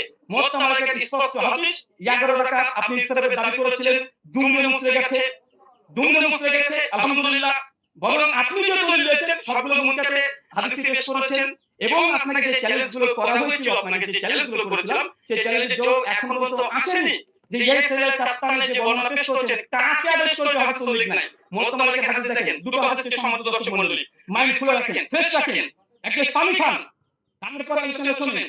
উনি ওমরের 20 টাকা তারাবির আদেশ যে দলিল দিয়েছে মুনকাতে সনদ বিচ্ছিন্ন আছে, কাকে ওমর আদেশ দিয়েছে সে কথা হাদিসের মধ্যে উল্লেখ নেই। আচ্ছা আর ওমর বিন খাত্তাব মুওয়াত্তা মালিকের সবকিছু মজুদ আছে আলহামদুলিল্লাহ। তারপরে দেখেন কোন হাদিসটা বেশি মজবুত এবং কোনটা শক্তিশালী, কোনটা চলেন। আচ্ছা ইমাম উনি বলছেন অধিকাংশ ওলামারা তো ইমাম তিরমিজি নকল করে যে অধিকাংশ আহলে ইলম তারা কত টাকা করেছে, তারা 20 টাকার কথা বলেছে। দেখেন ইমাম তাবারি কথা নিয়ে নেন, তাহলে ইমাম তিরমিজির পাল্টা যে তাবারি বলছে তিনি কি বলছেন, তিনি পরিষ্কার বলছেন ইমাম তাবারি কথা আছে কাসিরু মিনাল আহলিল ইলম, অধিকাংশ ওলামারা আহলে ইলমরা মূর্খরা নয়, আহলে ইলমরা কি করেছে ইহদা আশরাতা রাকা, তারা 11 রাকাত কে পছন্দ করেছে। 11 রাকাত এটা ইমাম কুরতুবী বল মজুদ আছে। তো এরকম ফতোয়া যদি দিতে চাই এবং আপনি যদি আমি দেব, আজকে টপিক এটা না যে কোন হুজুরে কত ফতোয়া দিয়েছে, সমাগম কত পড়তো, লোকজন কত পড়তো, আজকে আলোচনা উমর কত রাকাত আদেশ করেছে। চলেন এখানে তিনি কয়েকটা দলিল এখানে 20 টাকা আবার দেওয়ার চেষ্টা করেছে, আমরা সেখানে দেখাবো। বরং আমি বলবো আচ্ছা 20 টাকাতে তিনি হাদিস আরো তিনি ঝটঝট করে 6খানা হাদিস দিয়ে ফেলেছেন, তাহলে 4টেই মুরসাল। আমি সামনে দেখেন পুরো ঠিক হানাফিকে স্ক্রিনের মধ্যে রেখে দিয়েছি আপনি মুহূর্তে। সাইদ বিন ইয়াজিদ থেকে আবু জুয়াবের হাদিস যায়িফ, চলেন এক ঝলক দেখে দেব শুধু। কারণ এখানে আসলামি আছে, ইব্রাহিম বিন মুহাম্মদ বিন আবি ইয়াহিয়া আসলামি, তিনি পঞ্চম স্তরের মুদাল্লিস রাবী, এবং কে বলেছে এই রাবীকে সহিহ ইয়াহিয়া ইবনে মাইন হানাফি বলে দাবি করা হয়। তিনি সেটাকে কাযযাব বলেছেন। লাইসা বিসিকাতিন, তিনি সিকা নয়, কাযযাব, তিনি মৃত্যু রাবী দলিল দিয়েছেন মুতাজি, হতাশ হয়েছি আলাইহিস সালাম সাহেব। 2 নম্বর আবুল আলিয়ার যে বর্ণনা পেশ করেছে, আবুল আলিয়ার বর্ণনা আবু জাফর রাশি যায়েদ রাবী কে বলেছে? দেখেন এখানে মাসুদ আয়াত হাবিব জাইলি কি বলছে? বলছে আবু জাফর মুতাকাল্লিম ফি, তিনি বিতর্কিত রাবী। ওয়ালা আলী ইবনে মাদিনী, তিনি অনেক মানে ইসরাফ করতেন। ওয়ালা আহমদ লাইসা বিকাইয়িন, ইমাম আহমদ বিন হাম্বল বলছে এই আবু জাফর রাজি ইনি হচ্ছেন শক্তিশালী নয়। ওয়ালা আবু যুরা আর-রাজি, ইয়াহুদ তাফসীর অধিকাংশ ভুল করতেন। হাফেজ জাইলি হানাফি, তিনি বলছেন আবুল আলিয়ার হাদিসের যে রাবী আবু জাফর, ইনি যায়েদ রাবী মুতাকাল্লিম ফি, বিতর্কিত রাবী দলিল দিচ্ছেন মুওয়াত্তা মালিকের সামনে। অবাক অবাক। দেখেন ইমাম আহমদ বলছে মুস্তাদরাকুল হাদিস আবু জাফর রাজিকে। পঞ্চম আচ্ছা, এবং তিনি ইয়াজিদ বিন রুমানের হাদিসটাকে তিনি আবার পেশ করলেন। নতুন পরপর 3টা হাদিস, 3টা হাদিস ইরসাল বলছে। এক পৃষ্ঠাতে হানাফিদের 3টা হাদিস জয়ীফ। আর এটা আসল সুনানে স্পষ্ট এখানে লিখে দেওয়া হয়েছে। আচ্ছা, এখানে চতুর্থ বিষয় দেখেন, উনি বারবার ইয়াহিয়া সাইদের কারসারে আনসারী হাদিসটাকে উনি বলছেন যে এটা যদিও মুরসাল উমর জামানায় পাইনি। আমি এখানে 2 মিনিট নেব, যেটা পাওয়ার কথা। জি অবশ্যই আপনি 2 মিনিট নেবেন। জি আচ্ছা, উস্তাদ জি শুনেন এবং শ্রোতা মণ্ডলী শুনেন। উনি যে দলিলটাকে মজবুত দলিল বানিয়েছেন সেটা যে ইয়াহিয়া বিন সাইদ আল আনসারী, এই হাদিস দেখেন ইমাম মাযহাব রাহিমাহুল্লাহ তিনি বলছেন যে ইয়াহিয়া সাইদ আল আনসারী তিনি মৃত্যুবরণ করেছেন ওমর বিন খাত্তাবের 25 বছর পরে। উস্তাদ জি কি দিয়ে মানুষকে মানে এইভাবে যদি রিজাল শাস্ত্র নিয়ে যদি আলোচনা করতে আসেন, মানুষ তো হতাশ হবে, হতাশ হয়ে বাড়িতে ফিরবে। যে এমন একজন হাদিস বর্ণনা করলেন যে ওমর বিন খাত্তাবের জামানায় পেল না, এখন তো এটা প্রমাণই করতে পারলেন না, সামনে থেকে মুত্তাসিল এখন পর্যন্ত প্রমাণ করতে পারলেন না। এটা আপনার জন্য আমি এবং উনি বলেন যে উসুলকে আমি চ্যালেঞ্জ করিনি, উসুলকে চ্যালেঞ্জ করেছি। 2-4টে মুসতালাহুল হাদিস মানে এই গোটা আলোচনার সারমর্ম এটাই হয়ে যাচ্ছে যে এখন মুরসাল হাদিস দলিল কি দলিল না, মুরসাল হাদিস দলিল কি দলিল না। আরে যদি তর্কের কাছে দলিল মুরসাল হাদিস দলিল, মুওয়াত্তা মালিকের মতো গোল্ডেন চেনের সঙ্গে টেক্কা দিতে পারে? ধরেনি ফলস থেকে আর্গুমেন্ট, কোথায় কি আর কোথায় কি যে ধরেনি। তারপরে দেখেন এখানে আরেকটা উনি বললেন যে ওমরের জামানাতে পড়ার কথা। যদি ওমরের জামানাতের কথা হয় আমরা তো দলিল দিয়ে দিতে পারবো যে ওমরের জামানাতে সাহাবীরা ইয়াহিয়া সাইদ আল কাফতানির মতো সাহাবীরা তিনিও 11 রাকাত তারাবি পড়েছেন। এই মর্মে অনেকগুলো দলিল আমরাও দেখিয়ে দিতে পারবো। আমি এক ঝলক শুধু দেখিয়ে দেব, তিনি যেহেতু অনেক সাহাবীদের কথাও তিনি দলিল হিসেবে নিয়ে এসেছেন যে তারা কোন কোন জামানায় তারা পড়তো। আচ্ছা চলেন। আচ্ছা, এখানে ইয়াহিয়া সাইদ আল আনসারীর যে রিওয়ায়াত নিয়ে এসেছে দেখেন, আমি এখানে 4 জন এখানে রেখে দিচ্ছি। এখানে 4 জনের নাম দেখেন। আচ্ছা, ইয়াহিয়া সাইদ আল আনসারী রাহিমাহুল্লাহ তিনিও বলছেন যে ওমরের জামানায় আমরা 20 টাকা তারাবি পড়তাম। ও ইয়াহিয়া সাইদ আল কানসাকার, ইয়াহিয়া সাইদ আল কাত্তান উনি যে দলিল দিয়েছেন, আমি আরেকটা দলিল দিলাম খনন করার জন্য। উনি ইয়াহিয়া সাইদ আল কাত্তান যে দলিল দিয়েছেন এখানেও এই যে মুসনাদ ইবনে আবি শাইবা 7671 নম্বর হাদিস, তিনিও বলছেন যে ইহিদা আসরাতা রাকা ওমরের জামানায় আমরা 11 রাকাত পড়তাম আলহামদুলিল্লাহ। আরেকটা দেখেন আব্দুল আজিজ ইবনে মুহাম্মদ তিনিও বলছেন যে ওমরের জামানায় 11 রাকাত পড়তাম। শেষ হয়েছে। শুকরিয়া জাযাকাল্লাহ খাইরান। অনেক অনেক ধন্যবাদ আপনাকে। আমি একটু দুঃখ প্রকাশ করে নিচ্ছি যে 2 আলোচকই আপনারা মাঝখানে কিছু আমার কাছে মনে হয়েছিল যে আপনাদের আলোচনাটা প্রাসঙ্গিক, যার কারণে ফতোয়া বিষয়টা নিয়ে আলী হাসান ওসামা আলোচনা করেছেন। এটাকে বিপরীত করে আবার ব্রাদার রাহুল হোসেন আপনিও ইমাম মালিকের কিছু বিষয় নিয়ে আসছেন। আমি বলবো যে আপনারা দুজনই জেনেছেন। যাই হোক, আমি একেবারে আলী হাসান ওসামা আপনার খণ্ডনে শেষ করব, তারপরে আপনারা পাচ্ছেন না। তবে হ্যাঁ, এখানে আমরা আশা করবো বা রিকোয়েস্ট থাকবে যে প্রশ্ন থেকে কথা। শোনা যাচ্ছে আমাকে? জি, আপনাকে শোনা যাচ্ছে। আপনি বললে আমি টাইম টেস্ট করব। হ্যাঁ, শুরু করুন। জি, ওকে। হামিদান মুসাল্লিয়ান মুসাল্লিমা আম্মা বাদ। ব্রাদার রাহুল ভাইয়ের ব্যাপারে আমি একটা হতাশা প্রকাশ করছি। এই লিখিত সাজানো গোছানো ফরম্যাট দিয়ে আমার কথাগুলো খণ্ডন করতে চাইলে সবচেয়ে বড় যে ঝামেলাটা আপনি করেছেন, আমি কথা বলি 50টা আর আপনি লিখিত ফরম্যাট থেকে সে আগে চর্বিত চরবন্দা সাজিয়ে রেখেছেন এবং 3 বছর থেকে বয়ানও যা বলছেন সেগুলোই টেনে টেনে আপনি শুধু আগের কথাগুলোই করেন, অথচ অধিকাংশ পয়েন্ট আপনি বোঝেনই না, ইচ্ছাকৃত এড়িয়ে চলেন, আমি ধরতে পারি না। দ্বিতীয় বিষয় হলো আপনি বলেন আমি ফতোয়াটা নিচ্ছি, আমি কোনো প্রসঙ্গে ফতোয়াটা নিই, আমি উসুল বোঝানোর জন্য উদাহরণ দিয়েছি। ইমাম তিরমিজি রাহিমাহুল্লাহ কি মত দিয়েছেন, আলেমরা কি মত গ্রহণ করেছেন সেটা তো আমি বলিনি। আমি তো দেখিয়েছি ইমাম তিরমিজি এই বক্তব্যটা বলেছেন যে রুইয়ান ওমর থেকে বর্ণিত হয়েছে 20 রাকাতের কথা, এই প্রসঙ্গে এনেছি। আপনি কথা না বুঝেই সেই লিখিত ফরম্যাটে পূরণ করতে গেলে এটা ভুল করবেন। শুধু আবেগী কথা দিয়ে তো হবে না। আর শুধু জুবায়ের আলী ভাই, নাসিরউদ্দিন আলবানী রাহিমাহুল্লাহ ওনাদের শুধু হাওয়ালাগুলো থেকেই ওই কপি পেস্ট করে আপনি একটা ফরম্যাট সাজিয়ে রাখলে সব কথা সংশোধন করতে পারবেন না। এখন আপনি বারবার বলছেন যে আপনি একটা সনদ দেখান যেটা ইনকিতা নাই। আরে ভাই, আপনি তো উসুলের আলোকে কথায় আসবেন। আপনি তো, আমি যে উসুলগুলো শুনলাম ইতিমধ্যে ৮-১০টা উসুল শোনানো হয়ে গেছে। আপনি উসুলের কোনো ধার ধারছেন না। আপনি মুরসাল নিয়ে শুধু মুকাদ্দিমে মুসলিম থেকে একটা হাওয়ালা দিয়ে দিলেন, বাস শেষ। যেন মুরসাল নিয়ে পৃথিবীতে আর কেউ কখনো কিছু বলেইনি। তো যাই হোক, আমি এগুলোতে আসবো। আমি প্রথম শুরু করি, আপনি দাউদ বিন কায়েসের যেই বক্তব্যটা দিলেন, যে দাউদ বিন কায়েসের এই বক্তব্যের মধ্যে এখানে আদর্শের কোনো কথা নেই। আসলে আপনি আরবি কতটুকু পারেন আমি জানি না। আপনি আরবি মতনগুলো পড়েন না, ইচ্ছাকৃত কিনা আমি জানি না, যে মতনের ভুল থেকে বাঁচার জন্য কিনা হতে পারে, হলে হতে পারে, অন্য মতো থাকতে পারে, সময় বছর ব্যাপার হতে পারে। আপনি এই বাক্যটার অনুবাদটা করে দিলেন আমাকে, যে দাউদ বিন কায়েসের রওয়ায়াতের মধ্যে যে আছে যে আন্না ওমর জামা الناس في رمضان على ابي بن كعب وعلى تميم الداري على 21 রাকাতান। এই জামার সাথে আলা অব্যয়যোগে যখন বলা হয় জামা উমারু, ওমর মানুষকে জমা করেছেন কোন ব্যাপারে? আলা 21 রাকাতান, 21 রাকাতের ব্যাপারে। তখন এর দ্বারা কি বোঝায়? যে ওমর আদেশ করেন নাই, ওমর কিছু বলে নাই, তারা নিজেদের থেকে পড়ে নিয়েছেন। এই অনুবাদটা এটা কোন ডিকশনারির আলোকে করলেন পৃথিবীতে? এটা কি মেড ইন ইন্ডিয়া না মেড ইন বাংলাদেশ? এটা আমাকে অনুগ্রহ করে আপনি দেখাবেন। আর আপনি বললেন যে ৮ জন বর্ণনা করেছেন, শুধু ওই ৩ জনই না। আমি তো ৩ জন প্রসঙ্গ আর ৮ জন প্রসঙ্গ বলিনি। আমি তো কথাটা বলেছি এই প্রসঙ্গে যে ওনাদের বর্ণনাগুলোর মধ্যে ভিন্নতা আছে, ইফতিরাব আছে, এই প্রসঙ্গে আমি কথাটা টেনেছি। আপনি মোহাম্মদ বিন ইসহাককে টানলেন এবং তাকে নিয়ে বড় করে কথা বললেন, অথচ মোহাম্মদ বিন ইসহাক তো আমি সিরেফ মনে হয় ৫ সেকেন্ড একটা বাক্য হিসেবে উদাহরণ হিসেবে দেখিয়েছি। আমি মূল আপনাকে সাংঘর্ষিক দাঁড় করিয়েছি দাউদ বিন কায়েসকে।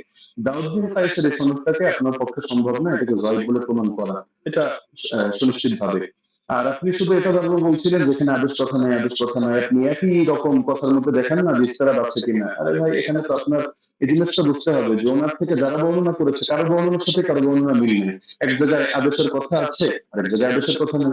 এক জায়গায় আমলের কথা আছে, আরেক জায়গায় আমলের কথা নেই, শুধু আদেশের কথা। কোন আদেশ নিয়ে আপনি আটটা কেন? আদেশ নিয়ে শুধু দুটোই দেখতে পারবেন। ইমাম মালিকের যে সনদটা আনবেন সেখানে ইমাম মালিক রহমতুল্লাহ আলী তার সনদের মধ্যে আছে যে তিনি আদেশ দিয়েছেন, আর দাউদ বিন কায়েসের মধ্যে আছে যে আদেশ দিয়েছেন। কিন্তু এখন দাউদ বিন কায়েসের সনদের মধ্যে জামা আলা এটা যোগ করলে অর্থ এটাই দাঁড়ায় যে ওমর মানুষকে ২১ রাকাতের ব্যাপারে একত্রিত করেছিলেন। তাহলে এটা কিভাবে সম্ভব যে একই হাদিসের মধ্যে এক জায়গায় বলা হচ্ছে ২১ রাকাত, আরেক জায়গায় বলা হচ্ছে ১১ রাকাত? যদি হাদিস ভিন্ন ভিন্ন হতো, ভিন্ন ভিন্ন বর্ণনাকারী থেকে, আমরা তাহলে ধরতাম না এটা জানানোর ভিন্নতা। লেকিন এরকম তো কোনো ব্যাপার ঘটেনি। সুতরাং এটা গায়ে পড়ে ই করা হয় না। আর সার বর্ণনা কাকে বলে? দাউদ বিন কায়েসকে আপনি কোন পর্যায়ে দাঁড় করিয়ে আপনি সাজ এখানে বলবেন, বা আপনি এটাকে ওইটার সাথে সাংঘর্ষিক করবেন? যদি এক রিওয়ায়াতের মধ্যে সংখ্যা কম পাই আর এক রিওয়ায়াতের মধ্যে সংখ্যা বেশি পাই, তাহলে সেই ক্ষেত্রে কি হুকুম আছে? এটা তো আপনার ফতোয়ার আলোকেই করতে হবে। আপনি তো মন গড়া একটা বললে হবে না। আর কিছু কথা তো আপনি বলেছেন একদম মানে সনদ ছাড়া, যেগুলো কোনো সনদই নেই। আপনি ইমাম মালিকের একটা ফতোয়া আনলেন, হলো তার এক শাগির্দ বলেছেন। তো তার শাগির্দ থেকে কি আপনি শুনেছেন না কিতাবুল লেখক ডাইরেক্ট শুনেছে? মাঝখানে সনদগুলো গেল কোথায়? আর আপনি মাযহাব নিয়ে কথা বলতে চাইলে মাযহাবের ব্যাপারে মূলনীতিগুলো তো আপনার জানা থাকা দরকার। ধরেন মালিকি মাযহাব নিয়ে আমি ১০০টা মত পেলাম, তাহলে আমি কোন মতটা চূড়ান্ত ধরবো? এখন ইমাম মালিক থেকে একটা বিশুদ্ধ মত দেখাতে পারবেন না যে ইমাম মালিক রহমতুল্লাহ আলাইহি কোথাও আপনাদের মতামত দিয়েছেন। আপনি হাফিজ ইবনে হাজার আসকালানী রহমতুল্লাহ আলাইহি, আপনাদেরও পছন্দের ব্যক্তিত্ব, তার কিতাব থেকেও আপনারা দেখে নিতে পারেন, অথবা তার হাওয়ালা আমি হুবহু বাক্য বলে দিচ্ছি। তিনি লিখেছেন ইতিমাদুহুম ফিল আহকাম ওয়াল ফাতওয়া আলা মা রাওয়াহু ইবনুল কাসিম আন মালিক সাওয়াউন ওয়াফাকা মা ফিল মুওয়াত্তা আম লা।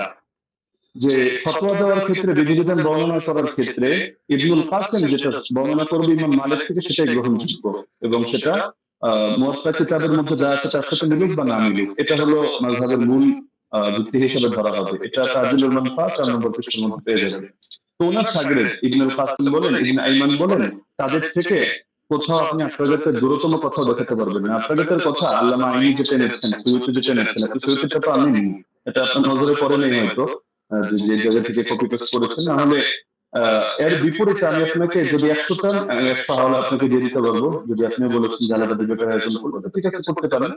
তো ইমাম আইনি বলেছেন, ইমাম সুয়ুতি বলেছেন, বেসনদ কথাবার্তা কথা দলিলযোগ্য হবে না। তো মোহাম্মদ বিন ইসহাক ওইখানে থাকতেন না, আর অন্য লোক থাকতো না। আর আপনি বলছেন যে আমরা দেওবন্দিরা গায়ে পড়ে দাবি করি মুস্তারিদ, আর কেউ দাবি করে না, কারণ আপনি তো আহলে হাদিস ধরেন না। তো আপনাদের পিস পাবলিকেশন থেকে বই প্রকাশিত হয়েছে রাসূল সাল্লাল্লাহু আলাইহি ওয়াসাল্লামের প্র্যাকটিক্যাল নামাজ কোরআন ও সহিহ হাদিসের আলোকে। এই বইয়ের 222 নম্বর পৃষ্ঠা থেকে আমি আপনাকে শোনাচ্ছি। তার শাসন আমলে, তার মানে ওমরের কথা চলছে, 11 রাকাত এবং 21 রাকাত তারাবি সালাত আদায়ের প্রমাণ পাওয়া যায়।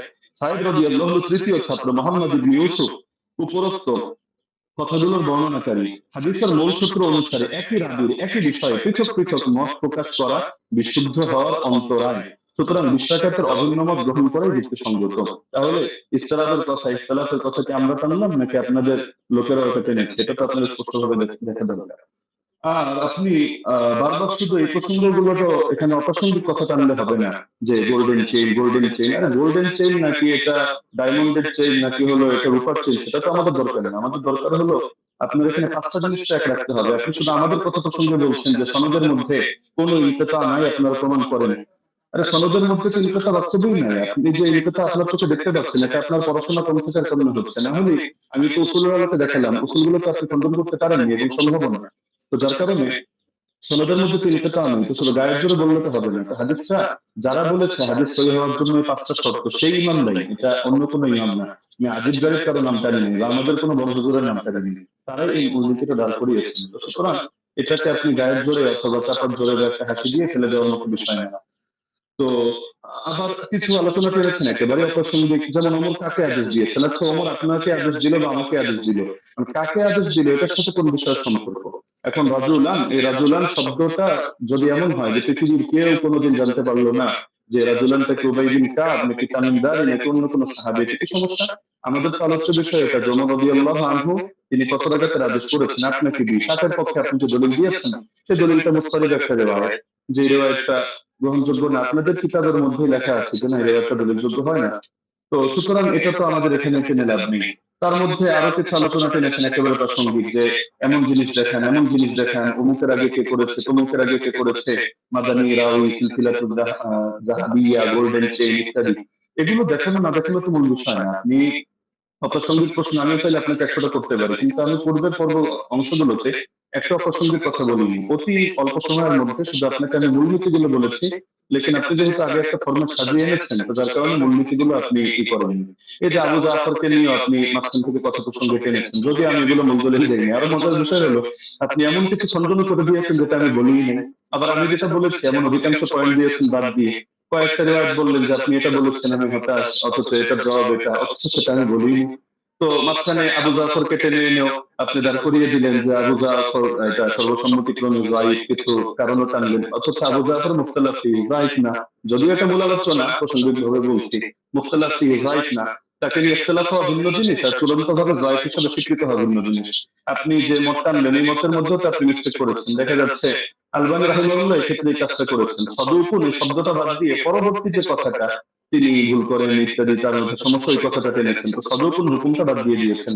অথচ আবু জাফরকে নিয়ে যদি দেখেন ইয়াহইয়া ইবনে মাঈন সিফা বলেছেন, ইবনে আবি মারিয়াম বলেছেন তার হাদিস লেখা যাবে, সমস্যা নেই। ইবনুল মাদিনী বলেছেন সে আমাদের দৃষ্টিতে সিফা, ইবনে আম্মার মৌসিলি বলেছেন সিফা, আবু হাতিম বলেছেন সিফা, সাদুক সালিহুল হাদিস, জাকারিয়া সাদু বলেছেন সাদুকুন লাইসা বিমুতকিনিন, ইবনে আদি বলেছেন লাহু আহাদিসু সালিহা ওয়া ক্বাদ রাওয়া আনহু الناس আহাদিসুহা আম্মাতুহা মুস্তাকিমা ওয়া আরজু আন্নাহু লা বা'সা বিহি।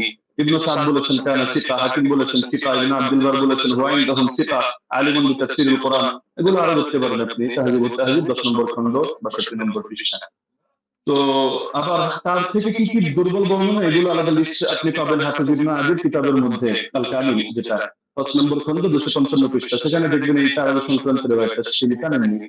তো বারবার আপনি মুরসালি গায়ের জোরে মুরসাল সাব্যস্ত করে দিয়েই কথা তো শেষ না। আমরা যে মূলনীতিগুলো বললাম, আর এটাও আমরা দেখালাম যে সনদ কোথাও সহি না হওয়ার পরও সেই ক্ষেত্রে আপনার হুকুম আরোপ করে দেওয়া হয় যে এই জিনিসটা যেহেতু উম্মতের ব্যাপক আমলের মধ্যে আছে, কখনো কখনো সেটাকে আমলযোগ্য বানিয়ে দেওয়া হয়। মানে ইমামদের সর্বসম্মত একটা উচিত, যদি আমরা এগুলোকে কোনোটাকে মূল ধরি নিই। আপনি তো এখানে বলতে চাচ্ছেন আপনার মূল কথাই এটা যে ইয়াহইয়া বিন সাঈদ হয়তো কোনো আলতু ফালতু রাওয়ী থেকে এনেছেন এবং হাদিসের মধ্যে একটা দুর্বলতা তৈরি হয়েছে, অথচ প্রথম ধাপের মূলনীতিগুলোর মধ্যে আমরা যা বলেছি এখানে আপনার কথাগুলো খণ্ডন হয়ে যায়। পাশাপাশি সেই জন্য আমার আমলগুলোকে আপনি যেভাবে উড়িয়ে দিচ্ছেন, যে যার যেভাবে মনে হচ্ছে আমল করেছে, লেকিন এই জায়গায় ওমর রাদিয়াল্লাহু আনহু আদেশ হতে ছিল না। আপনি খেলাফতের জামানা দেখেন নাই, নরেন্দ্র মোদীর জামানা দেখেছেন, এই হিসাবে আপনার এমন মনে হতে পারে যেখানে সাহাবীরা বলছেন যে সাহাবীরা আমল করতেন, কানু ইয়াকুমুন অথবা কুননা নাকুমু, আমরা আমল করতাম। তো তারা সকলে আমল করতেন আর খলিফা এখানে কিছু জানতো না, কিন্তু কোন বাড়িতে কি হচ্ছে না হচ্ছে এরকম সূক্ষ্মাতি সূক্ষ্ম অনেক বিষয় পর্যন্ত খলিফা জেনে যাচ্ছে। এটা তো অদ্ভুত ব্যাপার। খেলাফতের জামানার ব্যাপারেও যে বেদাত ওমরের জামানায় চলছে, যে ওমর একেবারে হুদাইবিয়ার সন্ধি হলো যে গাছের নিচে সেই গাছ কেটে দিয়ে আসছে, হাজরা চুমু খাওয়ার সময় পর্যন্ত ক্লিয়ার ভাবে বলছে যে আমি এই আকীদা পছন্দ করি না, তুমি কারো ক্ষতি করতে পারো, উপকার করতে পারো, বরং আমি এজন্য করছি তোমার গায়ে চুমু খাচ্ছি যে আল্লাহ রাসূল সাল্লাল্লাহু আলাইহি ওয়াসাল্লাম চুমু খেয়েছেন এই কারণে। তো আপনি যে কথাগুলো বললেন একটা নতুন কথা আসলে আমি পাইনি। এগুলো হাফেজ জুবায়ের আলী জায়েদ কিতাব যদি কেউ পড়ে বা শাইখ আলবানী সালাতুত তারাবি পড়ে অথবা আপনার আব্দুর রহমান মুবারকপুরি সাহেবের কিতাবগুলো পড়ে, ওই যা বলেছে আপনি ঘুরে ফিরে সেই কথাগুলোই বলেছেন। বাকি মজার একটা বিষয় হলো আমি এমন অনেক উসুল টেনেছি যেটা হয়তো আপনার কমন পড়েনি, তো যার কারণে আপনি এই জিনিসগুলোকে পুরো স্কিপ করে চলে যাচ্ছেন। তাই ছিল মুস্তালাহুল হাদিস। আর এই পৃথিবীর ইতিহাসে হাদিসের ইসতিলাহ নিয়ে কি এই কিতাবটা এইমাত্র কয়েকদিন আগে লেখা হলো, এর আগে ১,৫০০ বছরে হাদিসের ইসতিলাহের উপরে কোনো কিতাব লেখা হয়নি। আপনি মুরসালের সংজ্ঞা দেখাচ্ছেন যে মুনকাতি হাদিস কারো মতে গ্রহণযোগ্য না। আচ্ছা কোন পর্যায়ে মুনকাতি গ্রহণযোগ্য না? খালি শিরোনাম দিয়ে হুকুম লাগিয়ে দিলেই হয়? তাহলে তো ইমাম ভঙ্গের কারণ যে ১০টা শেখ মোহাম্মদ বিন আব্দুল্লাহ নজরী রাহিমাহুল্লাহ থেকে বর্ণিত আছে, সেগুলো শিখে সবাই খারিজি হবে এভাবে যে জাদু করে সেই কাফের হয়ে গিয়েছে, যে কাফেরদেরকে মুসলমানদের বিরুদ্ধে সাহায্য করে, কোনো শর্ত নাই, কোনো হদ নাই, কোনো কয়েদ নাই, ভালোভাবে কাফের হয়ে গিয়েছে। তো এভাবে শিরোনাম দেখলে তো মুশকিল। এগুলোর ব্যাখ্যা তো ইমামদের থেকে নিতে হবে, বক্তব্য যাদের থেকে নেবেন আপনার বক্তব্যের ব্যাখ্যা তো তাদের থেকে নিতে হবে। আর আপনি বললেন যে আমি কথা প্রসঙ্গে মেনে নিয়েছি যে ওমর রাদিয়াল্লাহু তাআলা আনহু তিনি শুরুতে 11 রাকাতের আদেশ দিয়েছিলেন। এটা তো আমি আমার বাক্যগুলো কি খেয়াল করেন না, আমি কি বুঝছেন না, আমি ধরতে পারি না, নাকি আপনি পয়েন্টগুলো নোট মানে লিখে না রাখার কারণে এমন ঝামেলা হচ্ছে সেটা বুঝতে পারি না। যে দেখা যাচ্ছে যে এটা তো আমি বলেছি তর্কের ক্ষেত্রে যদি মানে অনেক কথা আমি দুই ভাবে জবাব দিয়েছি, জবাব ইলজাম, জবাব তাসলিম, ইলমে উসুলের আলোকে। তো দুই ভাবে জবাব দেওয়ার কারণে আপনি আগের পরের কথা বাদ দিয়ে মাঝখান থেকে একটা অংশ টান দিলে তো হবে না। আর কোন মুনকাতি, কোন মুরসাল, কোন ক্ষেত্রে কি হুকুমে যাবে এটা তো আপনাকে শাস্ত্রীয় আলোকে বুঝতে হবে। আপনি যে কোনো জিনিস শুধু একটা বাস গোল্ডেন চেইন, মাদানী রাউই অথবা বুখারী মুসলিমের শর্তে উন্নীত ইত্যাদি ইত্যাদি একটা বলে দিলেন ব্যাস হয়ে গেল। বিষয়টা এমন না, যেহেতু আলোচনা আমাদের শাস্ত্রীয় বিষয়, এটা কোনো মাযহাবী তাকলিদি বিষয় না যে মুখোমুখি রেফারেন্সে আমাদের কথা বলতে হবে। ইবনে উসাইমিনের হাওয়ালায় আপনি বললেন যে আমি কয়েকটা কথা টেনেছি, ওখানে আমি ইবনে উসাইমিনের হাওয়ালায় টানি না, শেখ সালেহ আল মুনাজ্জিদের হাওয়ালায় টেনেছি। এটা আবেগে আপনি কয়েকবার এটা উচ্চারণ করেছেন। আর এখানে আমি তার ফতোয়া দেখাইনি, আমি এখানে ফতোয়া উল্লেখ করার জন্য বসিও নাই আপনার সামনে। এখানে আমি দেখিয়েছি যে তারা সকলে বিআমরিহি, অর্থাৎ এটা যে ওমরের আদেশে হয়েছে বিষয়টা তারা স্বীকার করে নিয়েছেন। তো সুতরাং মানে যে জিনিসগুলো আপনার স্পষ্ট, তো সেই জিনিসগুলোকে গায়ের জোরে তো আপনি প্রমাণ করে নিতে পারবেন না যে না এই জিনিসটা এই প্রশ্ন আমি আপনাকে ছুড়ে দিলাম, এটার জবাব দেন, ওটার জবাব দেন, ওটার জবাব দেন, না দিলে তাহলে সাব্যস্ত হলো আমার কথাই সহি। বিষয়টা তো এমন না, শাস্ত্রীয় মূলনীতি। আপনি এই আলোচনা শেষ হওয়ার পর ঠান্ডা মাথায় বসেন, আমি নতুন কোনো কথা আপনাকে ছুড়ে দিচ্ছি না, যেহেতু আপনি খণ্ডন করার সময় পাবেন না, এটা আসলে আদবের দাবি না। শুনলে আমি ছুটতে পারি, আপনি ভবিষ্যৎবাণী করে দিয়েছেন যে এমন কৌশল হয়তো আপনি করবেন, আমরাও বুঝি না, এত বোঝার দরকার নেই। আর আমার ব্যাপারে খারাপ ধারণা আপনি অযথা ভাবে রাখারও কোনো কারণ নেই। আর আমি তো আপনার মতো পুরোনো ডিবেটারও না যে এখানে ডিবেটের কৌশল খাটিয়ে আমি আপনাকে পরাজিত বা অপমানিত বা লাঞ্ছিত করতে চাবো না। আপনি আমার দিনী ভাই, মহাব্বতের ভাই। আপনি কাফের মুশরিকদের বিরুদ্ধে যে কাজ করেন আমি এগুলোকে শ্রদ্ধা করি এবং উৎসাহ দিয়ে দোয়াও করি। আগামীতে আমি আশা রাখি আপনি কাজগুলো কন্টিনিউ করবেন। তো সুতরাং আপনার সাথে আমার কোনো দ্বন্দ্ব নেই, কোনো ভিন্ন কিছু নেই। আল ওয়ালা ওয়াল বারা এই আকীদাই তো আমরা ইসলাম থেকে লালন করি। তো সুতরাং অপ্রাসঙ্গিক কথা না টেনে আপনি মূলনীতির আলোকে বিষয়গুলো বোঝেন। প্রয়োজনে আপনি এই ভিডিওটা এটা শেষ হওয়ার পরও লাইভ স্ট্রিমে আপনি ঠান্ডা মাথায় 10 বার শোনেন, 20 বার শোনেন, প্রয়োজনে মুযাকারা করেন। কোন ভুল যদি আপনার কাছে মনে হয় আপনি স্বীকার করে নেন, সমস্যা নেই। আর যদি মনে হয় না ভুল না আপনারটা সঠিক, ঠিক আছে আপনি স্থির থাকেন। বাকি সারা দেশ তো দেখছে, তারা বিষয়গুলো সঠিকভাবে বিবেচনা করবে। আমরা তো এখানে কোনো বিচারক নির্ধারণ করে বসিনি। তো যার কারণে পুরো দেশ এটা কমন সেন্স দিয়ে বিবেচনা করবে। জাযাকাল্লাহ। আমি সেকেন্ড সময় অতিরিক্ত নিচ্ছি। জি, আপনি চাইলে 2 মিনিট নিউজ ব্যবহার পারতেন। না, ব্রাদার রাহুল বলুন। যে আমাদের খণ্ডন যে 2 পর্ব ছিল 2টি শেষ হয়েছে। এখন আপনারা শুধু 5 মিনিট করে সময় পাবেন। এটা হচ্ছে রিভিউ পর্ব, সপ্তম পর্ব। এই পর্বে আপনারা 5 মিনিট করে আলোচনা করতে পারবেন। কোনো তথ্য আপনারা add করতে পারবেন না এই পর্বে। হ্যাঁ, আমি ব্রাদার রাহুল হোসেন আপনার কাছে যাব এবং আপনি বললে জি শুরু করুন। জি বিসমিল্লাহ। তো শেষ থেকে শুরু করি। ওস্তাদ জি বারবার কয়েকবার অভিযোগ করলেন বারবার যে আমি জুবাইর রিজাই আর আলবানি বই পড়ে এসে বসে পড়েছি। কার বই থেকে ইলম নিয়েছি? সালাফদের থেকে তো আমরা ইলম নিই, আলমদের কাছ থেকে, কোনো জাহেলের কাছ থেকে তো নিইনি, তাই না? আমি তো আপনাকে বলতে পারি যে মাওলানা আব্দুল মালিক সাহেবের বই থেকে ঢের প্রমাণ দেখিয়েছি। তো তার কাছ থেকে জ্ঞান নিয়েছি, আপনার কাছ থেকে জ্ঞান নিই। বিভিন্ন জায়গা থেকে জ্ঞান নিই, আমি জ্ঞান আমার উপরে এলহাম আসবে না। এটা অন্তত আপনি মানেন যে আমার প্রতি এলহাম আসবে না। আলোচনা বলতে বই পড়েই আমাদের এখানে আসছে, এসে আলোচনা করা। এখানে এতরাজ করার অভিযোগ মানে কি আমি বুঝলাম না। ২ নম্বর তিনি বললেন যে আমি নাকি এমন কিছু অভিযোগের জবাব দিয়েছি যেটা আগে থেকে স্লাইড তৈরি করে রেখেছি, এজন্য নাকি আমি তাল কই ফেলেছি। আমি অবাক হয়েছি যে ভাবলাম যে ওস্তাদ জি হয়তো অনেক কিছু মানে একদম ইলম হাদিসের অনেক কিছু নিয়ে আসবে। এসে আমি অবাক হয়েছি, না কিছুই নিয়ে আসেনি। একটা মুত্তাসিল সনদে পেশ করতে পারেনি। তার জন্য আমি অনেক কিছু ভেবে অনেক কিছু রেডি করে রেখেছি। দুর্ভাগ্য যে আমি যা রেডি করেছি তার ৩০% দলিল দিতে পারিনি। আমি একদম নিশ্চিত আমি যদি আজকে ওসামা যে ওস্তাদজির মানে ওসামার জায়গাতে থাকতাম, ওস্তাদজির পক্ষে থাকতাম, তাহলে আমি এর চেয়ে ঢের দলিল লাগাতে পারতাম। ঢের দলিল লাগাতে পারতাম। আমার কাছে বিষয়টার পক্ষে আরো অনেক দলিল ছিল। অনেক দলিল, কিন্তু ওস্তাদজি দিতে পারেনি না, দেয়নি না কি আমি বুঝলাম না। তো যাই হোক সেটা একটা আলাদা বিষয়। এখানে লাস্টে তিনি ঘুরে দিলেন যে এটা ইনকেতা কেমন ইনকেতা? জি, আপনার চেয়ে অনেক বড় বড় ওস্তাদজিরাই তো আমাকে শিখিয়ে দিয়েছে ইনকেতা, যে দলিল নামাজে মাসাল বইতে দেখালাম, তিনি ইনকেতা স্বীকার করে নিয়েছেন। মুরসাল স্বীকার করে নিয়েছেন। জাফর আহমদ উসমানী বলছে মুরসাল, ইনকেতা আছে, বিচ্ছিন্নতা আছে।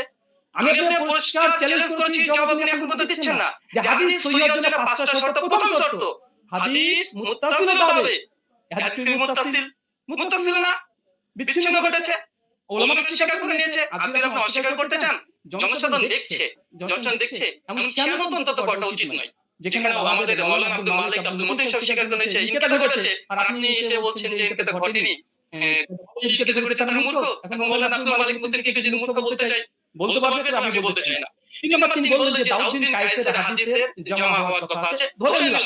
আচ্ছা আছে, জমা হওয়ার কথা আছে। আচ্ছা ওস্তাদ জি এটা কি ইনসাফ? মুহাম্মদ বিন ইউসুফ থেকে টোটাল ৮ জন বর্ণনা করছে তারাবির রাকাত, ৫ জন বর্ণনা করছে ১১ রাকাতের পক্ষে, এই ৬ জন, আর মাত্র দাউদ বিন কায়েস বলছে ১ রাকাত। তাহলে ৭ যদি হয় বলতে হবে দাউদ বিন কায়েসের বিরুদ্ধে মুহাম্মদ বিন ইউসুফের ৫ জন সাক্ষী আছে। এই ৫ জনকে উড়িয়ে দিয়ে দাউদ বিন কায়েসের হাদিসটা আপনি গ্রহণ করতে চাচ্ছেন? এটা কোথাকার রাসূল? একটু আমাকে জানিয়ে দিবেন। আর দাউদ বিন কায়েসের আমি আরেকটা অংশ বলেছি, ওটা আপনি হয়তো হজম করতে পারেননি, কারণ এই দলিল নতুন আপনার কাছে, বুঝতে পারেন। আমি বলেছিলাম যে দাউদ বিন কায়েস তিনি আরেকজন তার ছাত্রের কাছে ইমাম ফারাবি বিন ওসমান থেকে দলিল দিয়েছি যে তিনি বলেছেন ওমর রমজান মাসে তারাবির জামাত শুরু করেছে, কত রাকাত উল্লেখ নেই। এবং মুসান্নাফ আব্দুর রাজ্জাক ওই সনদে ওখানে আছে দাউদ বিন কায়েস ওয়া গায়রহু, এবং আরেকজন বর্ণনা করেছে, কে বর্ণনা করছে উল্লেখ নেই। এখানে দাউদ বিন কায়েস রাহিমাহুল্লাহ তিনি অন্য ছাত্রকে বলছে কোন রাকাতে কথা উল্লেখ করেনি। তাই যদি শায হতে হয় ২১ রাকাতে বর্ণনা শায, কেন দাউদ বিন কায়েসের বিরুদ্ধে ৫ জন রাকাত বর্ণনা করেছে। ইয়াইয়া সাইদ আল কাত্তানের মতো দাবি আছে। কাকে চাই আর কে দরকার? ইয়াইয়া সাইদ কাত্তান এর মতো ব্যক্তি আছে, তারপর অন্য কাউকে দরকার? ৫ জন। তাই দাউদ বিন কায়েসের হাদিস যঈফ হবে, শায হবে, মুহাম্মদ বিন ইউসুফ থেকে বাকি ৫ জনের হাদিস কোনোভাবেই না দাউদ বিন কায়েসের হাদিস। অতএব মানে এই হাদিসে এসে শায হওয়ার কারণে জয়ী। প্রথম কথা এখানে বলছেন যে ইমাম মালিক থেকে নাকি প্রমাণ পেশ করতে পারবো না যে ইমাম মালিকের ছাত্ররা, কারণ যে মাযহাবের আমি বর্ণনা করব সেই মাযহাবের ইমাম থেকে দেখাতে হবে। আমি মনে ভুলে গেছি, আপনি যে কাসিম থেকে বর্ণনা পেশ করেছেন, ওই কাসিম থেকে দেখে নিয়েছি। ইবনুল কাসিম ইমাম মালিকের ছাত্র সঙ্গে বলছে যে ইমাম মালিকের দিকে ৩৬ রাকাত হতো, কিন্তু ইমাম ইবনে কাসিম নিজে বলছে যে আমি ইমাম মালিক বলেছেন যে ফি নাফসি আমার জন্য হিদা ছাড়া আমি ১১ রাকাত গ্রহণ করেছি। মানুষ কি পড়ছে আমার জামা ইমাম মালিকের জামানায় ইমাম মালিক কত গ্রহণ করেছে? কত? তিনি ১১ রাকাত। আমি আপনাদের দুটো তিনটা প্রমাণ দেখেছি। বদরুদ্দিন আইনের কথা বলেছেন বলতে সনদবিহীন, সনদবিহীনের কথা যে আছে সেটা ফিকহে হানাফিকে দৃষ্টি করে দেওয়া যায়। অন্তত এরকম হিসেবে বেইনসাফি করবেন না। আর এখানে আরেকটা বিষয় যে উনি বললেন যে আমি আবু জাফর রাজিকে নিয়ে কিছু কথা বলেছি, উনি নাকি দলিল পেশ করেনি। ওস্তাদ জি একটু মাঝে মাঝে পানি খাবেন, তাহলে একটু সিটিটা একটু ভালো থাকবে। আপনি বলে দিয়েছেন ভুলে, মনে নেই। আপনি বলেছেন আবুল আলিয়ার হাদিস আছে। আবুল আলিয়ার হাদিস রাবি কে? আবুল আলিয়ার হাদিস মুক্তারা আল মুক্তারা আল হাদিস মুক্তারার মধ্যে আবু জাফর রাজি আছে। তাহলে যদি মাঝে মাঝে একটু পানি খাবেন, আপনারা হয়তো অনেক পড়াশোনা করেন, মাঝে মাঝে অনেক কিছু আছে দিয়ে মানে কি বলছিল যে হয়তো এগুলো শুনতে পাচ্ছেন না। তো সর্বোপরি কথা হচ্ছে এটা মুওয়াত্তা মালিকের যে হাদিস আলহামদুলিল্লাহ গোল্ডেন চেন, এবং মতনাবে যে অভিযোগ করেছিলেন যে দাউদ বিন কায়েসের কানে যঈফ, দাউদ বিন কায়েসের হাদিসে শায, ইমাম মালিক মুওয়াত্তা মালিকের হাদিসের পক্ষে 7 জন আর হাদিস বর্ণনা করেছে আলহামদুলিল্লাহ। আর 2 নম্বর উস্তাদজি যতগুলো দলিল দিয়েছে সব সনদ ইনকিতা আছে, উনি এটাকে যতই জোর করে প্রমাণ করার চেষ্টা করুক যেটা ইনকিতা সনদ গ্রহণযোগ্য, আমিও প্রমাণ করে 4 জন মুহাদ্দিসের কথা নকল করেছি। ইনকিতা মুরসাল হাদিস দঈফাই 2 জন আমাদের মাসালাও আছে, মুসলিমও আছে আলহামদুলিল্লাহ।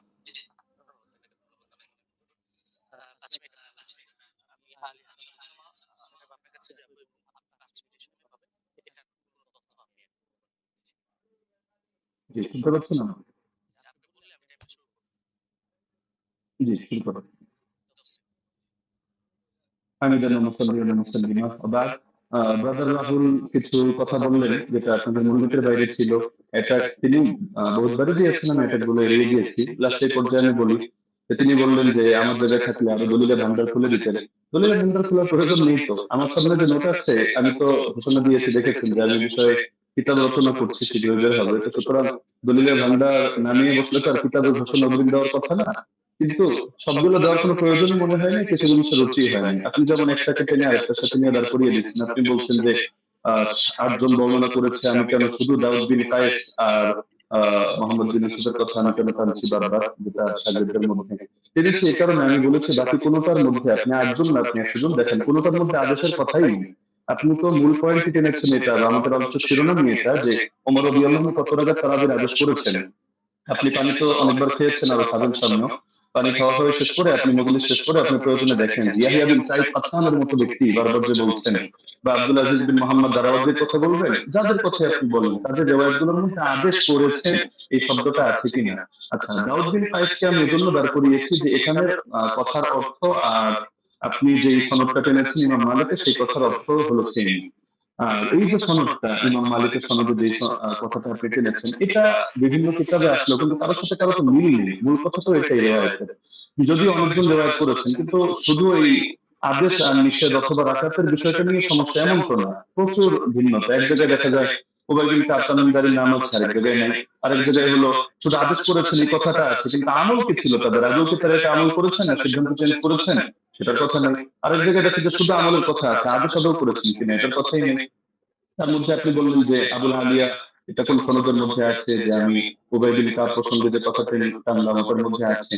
এটা তো আমরা তারাবির বিশ্বব্যাপী আলোচনার মধ্যে কথাটা আনিনি। এটা তো আমরা দেখিয়েছি যে আপনার ওই মূলনীতি বোঝানোর জন্য যে আমল যদি খেলাফ হয় তার বর্ণনা, তাহলে সেই ক্ষেত্রে হাদিসের দুর্বলতা সাব্যস্ত হয়। ওইটা বোঝাতে গিয়ে যে সাইদ বিন ইয়াজিদের আমলও খেলাফ, ইমাম মালিকের আমলও খেলাফ, একইভাবে আপনার উবাই বিন কাবের আমলও খেলাফ। উবাই বিন কাবের আমল কিভাবে খেলাফ এটা বোঝাতে গিয়ে 3টা দলিল দিয়েছে, এর মধ্যে আপনার এই পয়েন্টটা আছে। আর আপনি বারবার শুধু টানছেন যে মুনকাতি মুনকাতি মুনকাতি। আপনি শুধু একটা শব্দ শিখলেই তো কাজটা শেষ নয়, হুকুমটা তো আপনার ইমামদের থেকে নিতে হবে, শাস্ত্রের আলোকে নিতে হবে। তো আপনি শাস্ত্রের আলোকে না নিয়ে আপনি শুধু নিজের গায়ের জোরে কথা একটা বললে তো হবে না। আপনি আব্দুল শরীফ থেকে এলেম নেবেন নেন, আব্দুল মতিন সাহেবের থেকে এলেম নেবেন নেন।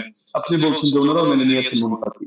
আমি তো বললাম যে যেই নিমাউই 18 সনদের হাওয়ালা দিলেন, যে স্ক্রিনশট দিলেন, এখানে দেখা যাচ্ছে ইমাম নিমাউই 2টা কথা বলেছেন। তা আপনি কি বলবেন যে নিমাউই এক পাগল, আগের লাইনে বলে এক কথা পরের লাইনে বলে আরেক কথা? আগের লাইনে বলে আসছে মুরসাল, পরের লাইনে বললো যে না এগুলোকে মুরসাল ধরা হয় না, মুত্তাসিল ধরা হয়। তো বলেন ইমাম নিমাউই একটা পাগল যে তিনি 18 সুনানি কিতাবের মধ্যে মূর্খতার পরিচয় দিয়েছেন?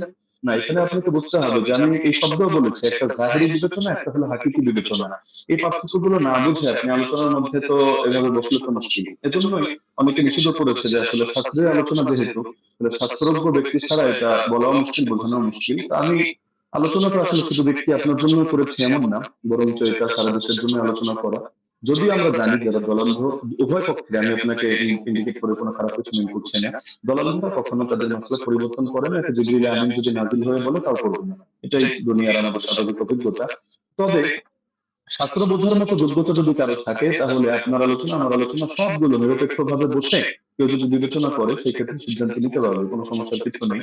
এটা নিয়ে আলাদা করে আমারও মন্তব্য করার কিছু নেই, আপনারও মন্তব্য করার কিছু নেই। মন্তব্যটা জাতি করবে। এখন আমি যদি গায়ের জোরে একটা মন্তব্য করি, আপনি যদি গায়ের জোরে একটা মন্তব্য করেন, এটা ঘুরে ফিরে শিতর্বিত সরল কথাই হবে। এটা জাতি তারা রিভিউ দিতে পারবে, তারা আলোচনা করতে পারবে। আর আপনি ইমাম মালিক রাহিমাহুল্লাহ সূত্রে ইবনুল কাসিমের থেকে যে বর্ণনাটা আনলেন, আমি তো এটা বলেছি যে তুমি যদি একটা আলোচনা বসতে চান তাহলে স্বাগতম। আমরা কত শত আপনার রেফারেন্স দরকার আমরা দেখিয়ে দিব যে ইমাম মালিক রাহমাতুল্লাহ আলাইহির 2টা মত আছে। আমি দায়িত্ববোধের সাথে বলছি, একটা হলো 36 রাকাতের আর আরেকটা হলো 20 রাকাতের। 8 রাকাত পড়েছেন উনি অথবা পড়াতে পছন্দ করতেন অথবা তার মাযহাবের ব্যাপারে এটা ফতোয়া জারি করেছেন, এটা আপনি প্রমাণ করতে পারবেন না। হ্যাঁ, এখন বিভিন্ন কিতাবে বিচ্ছিন্নভাবে বিভিন্ন বক্তব্য আসতে পারে, এটা আপনি জানেন। ইমাম ইবনুল হুমামের বক্তব্য যদি আপনি দাঁড় করান তারাবির ব্যাপারে, তো দেখা যাবে আরেক ইমামের বক্তব্য দ্বারাই তার খণ্ডন হবে। তো এগুলো তো কিতাবের মধ্যে বহুত কিছুই থাকবে। ছাত্রের কাজই তো এটা, আপনি কিতাব থেকে কিভাবে আলাদা আলাদা করে বুঝবেন এই জিনিসটা আপনাকে হাসিল করতে হবে। আর আপনি যে কথাটা বললেন মুরসালের হুকুমটা সহিহ মুসলিম থেকে, যেহেতু সময় প্রায় শেষ আমি এটা বলার সুযোগ নেই, আমি আপনাকে রেফারেন্সটা দিয়ে দিচ্ছি। শারহ ইলাল তিরমিজি ১ নম্বর খণ্ড ৫৪৩ পৃষ্ঠা থেকে আপনি এটা দেখে নেবেন যে আসলে এই মুরসাল কি ঢালাওভাবে অগ্রহণযোগ্য কিনা। না, অগ্রহণযোগ্য না, এই কথাটা একটা বেদাতি কথা। তো এটা কিভাবে কি আমি সময় নিচ্ছি না, আপনি দেখে নিন শারহ ইলাল তিরমিজি থেকে। জাযাকুমুল্লাহ, উহিব্বুকা ফিল্লাহ। আসসালামু আলাইকুম ওয়া রাহমাতুল্লাহ। জি, আপনাদের দুজনকে অনেক অনেক ধন্যবাদ এবং ব্রাদার রাহুল হোসেন এবং শেখ মুফতি আলী হাসান ওসামা। আমাদের এই প্রোগ্রামটা খুবই চ্যালেঞ্জিং ছিল। আলহামদুলিল্লাহ আমরা চেষ্টা করেছি প্রোগ্রামটি নিরপেক্ষভাবে পর্যালোচনা করার জন্য, পরিচালনা করার জন্য এবং এই প্রোগ্রামটি আপনারা আমাকে সহযোগিতা করেছেন। দুজনেই খুব সুন্দর আলোচনা করেছেন এবং যারা এই আলোচনা শুনেছেন আমি বলবো যে আপনারা নিজেদের মধ্যে ফাসাদ না করে আপনারা অবশ্যই দলিল গুলোকে বিবেচনা করে আপনারা সেই অনুযায়ী আমল করবেন। এবং আজকে আমার প্রোগ্রাম পরিচালনার ক্ষেত্রে যারা আমাকে সহযোগিতা করেছে, আমার পরিচালনা কমিটি, আমাদের সাথে রয়েছেন সকলের সুপরিচিত শেখ মাহবুবুল আমিন ভাই, তিনি নাস্তিকদের সাথে ডিবেট করেন, এবং আমার সাথে রয়েছেন আমাদের রিপোর্টার মোশাররফ হোসেন ভাই এবং শিহাব মির্জা ভাই সহ আরো কয়েকজন ছিলেন। সকলকে ধন্যবাদ জানাই এবং সর্বোপরি আমি প্রোগ্রামটি শেষ করব, শুধু শেষ কথা বলবো যে আমরা সকলেই নিজেদের মধ্যে মতানৈক্যকে দ্বন্দ্ব হিসাবে না নিয়ে আমরা নিজেদের যে মতের পার্থক্য আছে সেটাকে সুন্দরভাবে বিবেচনা করে আমরা উগ্রতা না করে নিজেদের সুন্দর মন মানসিকতায় মেনে নিই। এ পর্যন্তই আমি বলবো এবং শেষ করব। শেখ মুফতি আলী হাসান ওসামা হাফিজাহুল্লাহ এবং ব্রাদার রাহুল হোসেন হাফিজাহুল্লাহ, আপনাদের দুজনের জন্য অনেক অনেক শুভকামনা রইল। আপনারা ভালো থাকবেন, সুস্থ থাকবেন। এতদিন পর্যন্ত দর্শক যারা আমাদেরকে দেখেছেন, সময় দিয়েছেন, আপনাদেরকে অনেক অনেক ধন্যবাদ। আজকের মতো বিদায় নিচ্ছি। আসসালামু আলাইকুম ওয়া রাহমাতুল্লাহি ওয়া বারাকাতুহু।